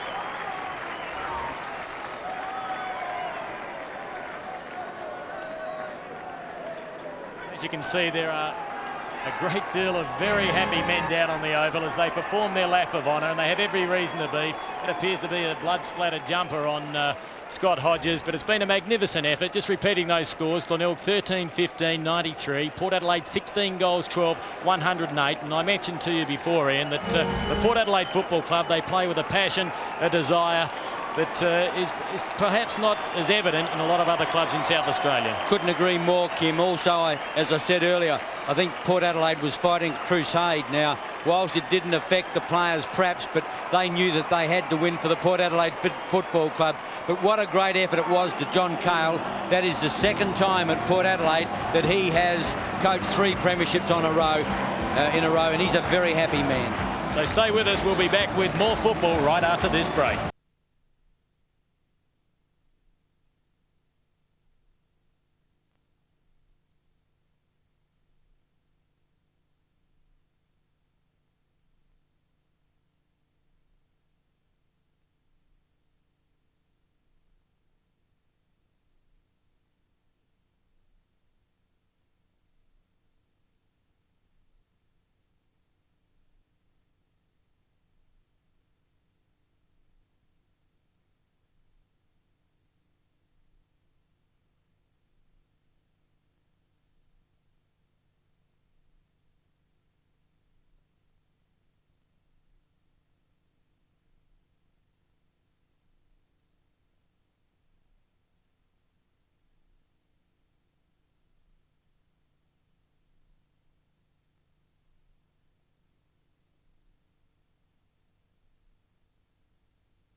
Bit of Magpie hysteria takes over Football Park, but it's a proud day for the Magpies, and they did it with a tattered side, Ken, in the end. Well, they did, Neville. They're an amazing side, Port Adelaide, over the years. They just persist, and look at these. Well, that's Greg Phillips' youngest, I think, with him, number 20 on the back. You couldn't pick that. He's actually took his premiership medallion off to give it to his young son, and that's a beautiful sight. Enjoying that along with Dad.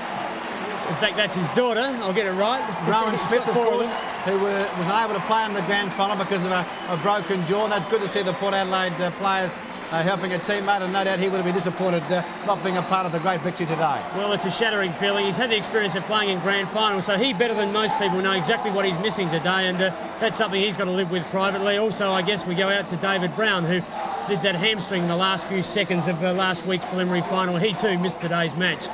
And Russell Johnson, of course, too, Ken, the skipper had to come off in that second quarter and missed the last half of the game. Well, I've never seen a Port Adelaide side so happy, Neville, and they thoroughly deserved their victory because wonderful scenes here. That is terrific, isn't it? Yeah, it's fantastic. And Port Adelaide players, they've stood very proudly behind their club this year, in a very difficult year for them. And they did it where they had to. They did it on the ground, and they won the ultimate prize, the last of which we'll know as the Thomas Seymour Hill Trophy. And I guess it won't ever be the same again, but it doesn't matter much to Miss Phillips. She shuttles along there. David Hines, I thought his game today was outstanding when Russell Johnson left the ground. I thought he took the responsibility of the ruck. Fantastic, Neville. Well, he was. He always lifts. He walks in the shadow of Russell Johnson, and we saw a couple of years ago when he had to lift Ken, and he did. He was best on ground through a final series. I think it was about 88. And he really lifted then, and today again he lifted. But Port Adelaide had many good players all over the ground. They worked hard, they worked in a tough fashion, and they were just fantastic. OK, on that happy note, we'll come back with more. It was magnificent conditions for what was a great game of football, and of course it certainly takes us out for 1990. It's been a marvellous year. It's been a year, I guess, of drama with the AFL scene, but we certainly hope you've enjoyed our coverage of football right throughout the season, commencing, of course, with the Foundation Cup, now, of course, with the home and away series. And Port Adelaide have been magnificent, winning their third premiership in a row, but full marks to Glenelg. They were absolutely fantastic. We certainly hope you've enjoyed our coverage of football in 1990. Coming up very, very shortly, National 9 News.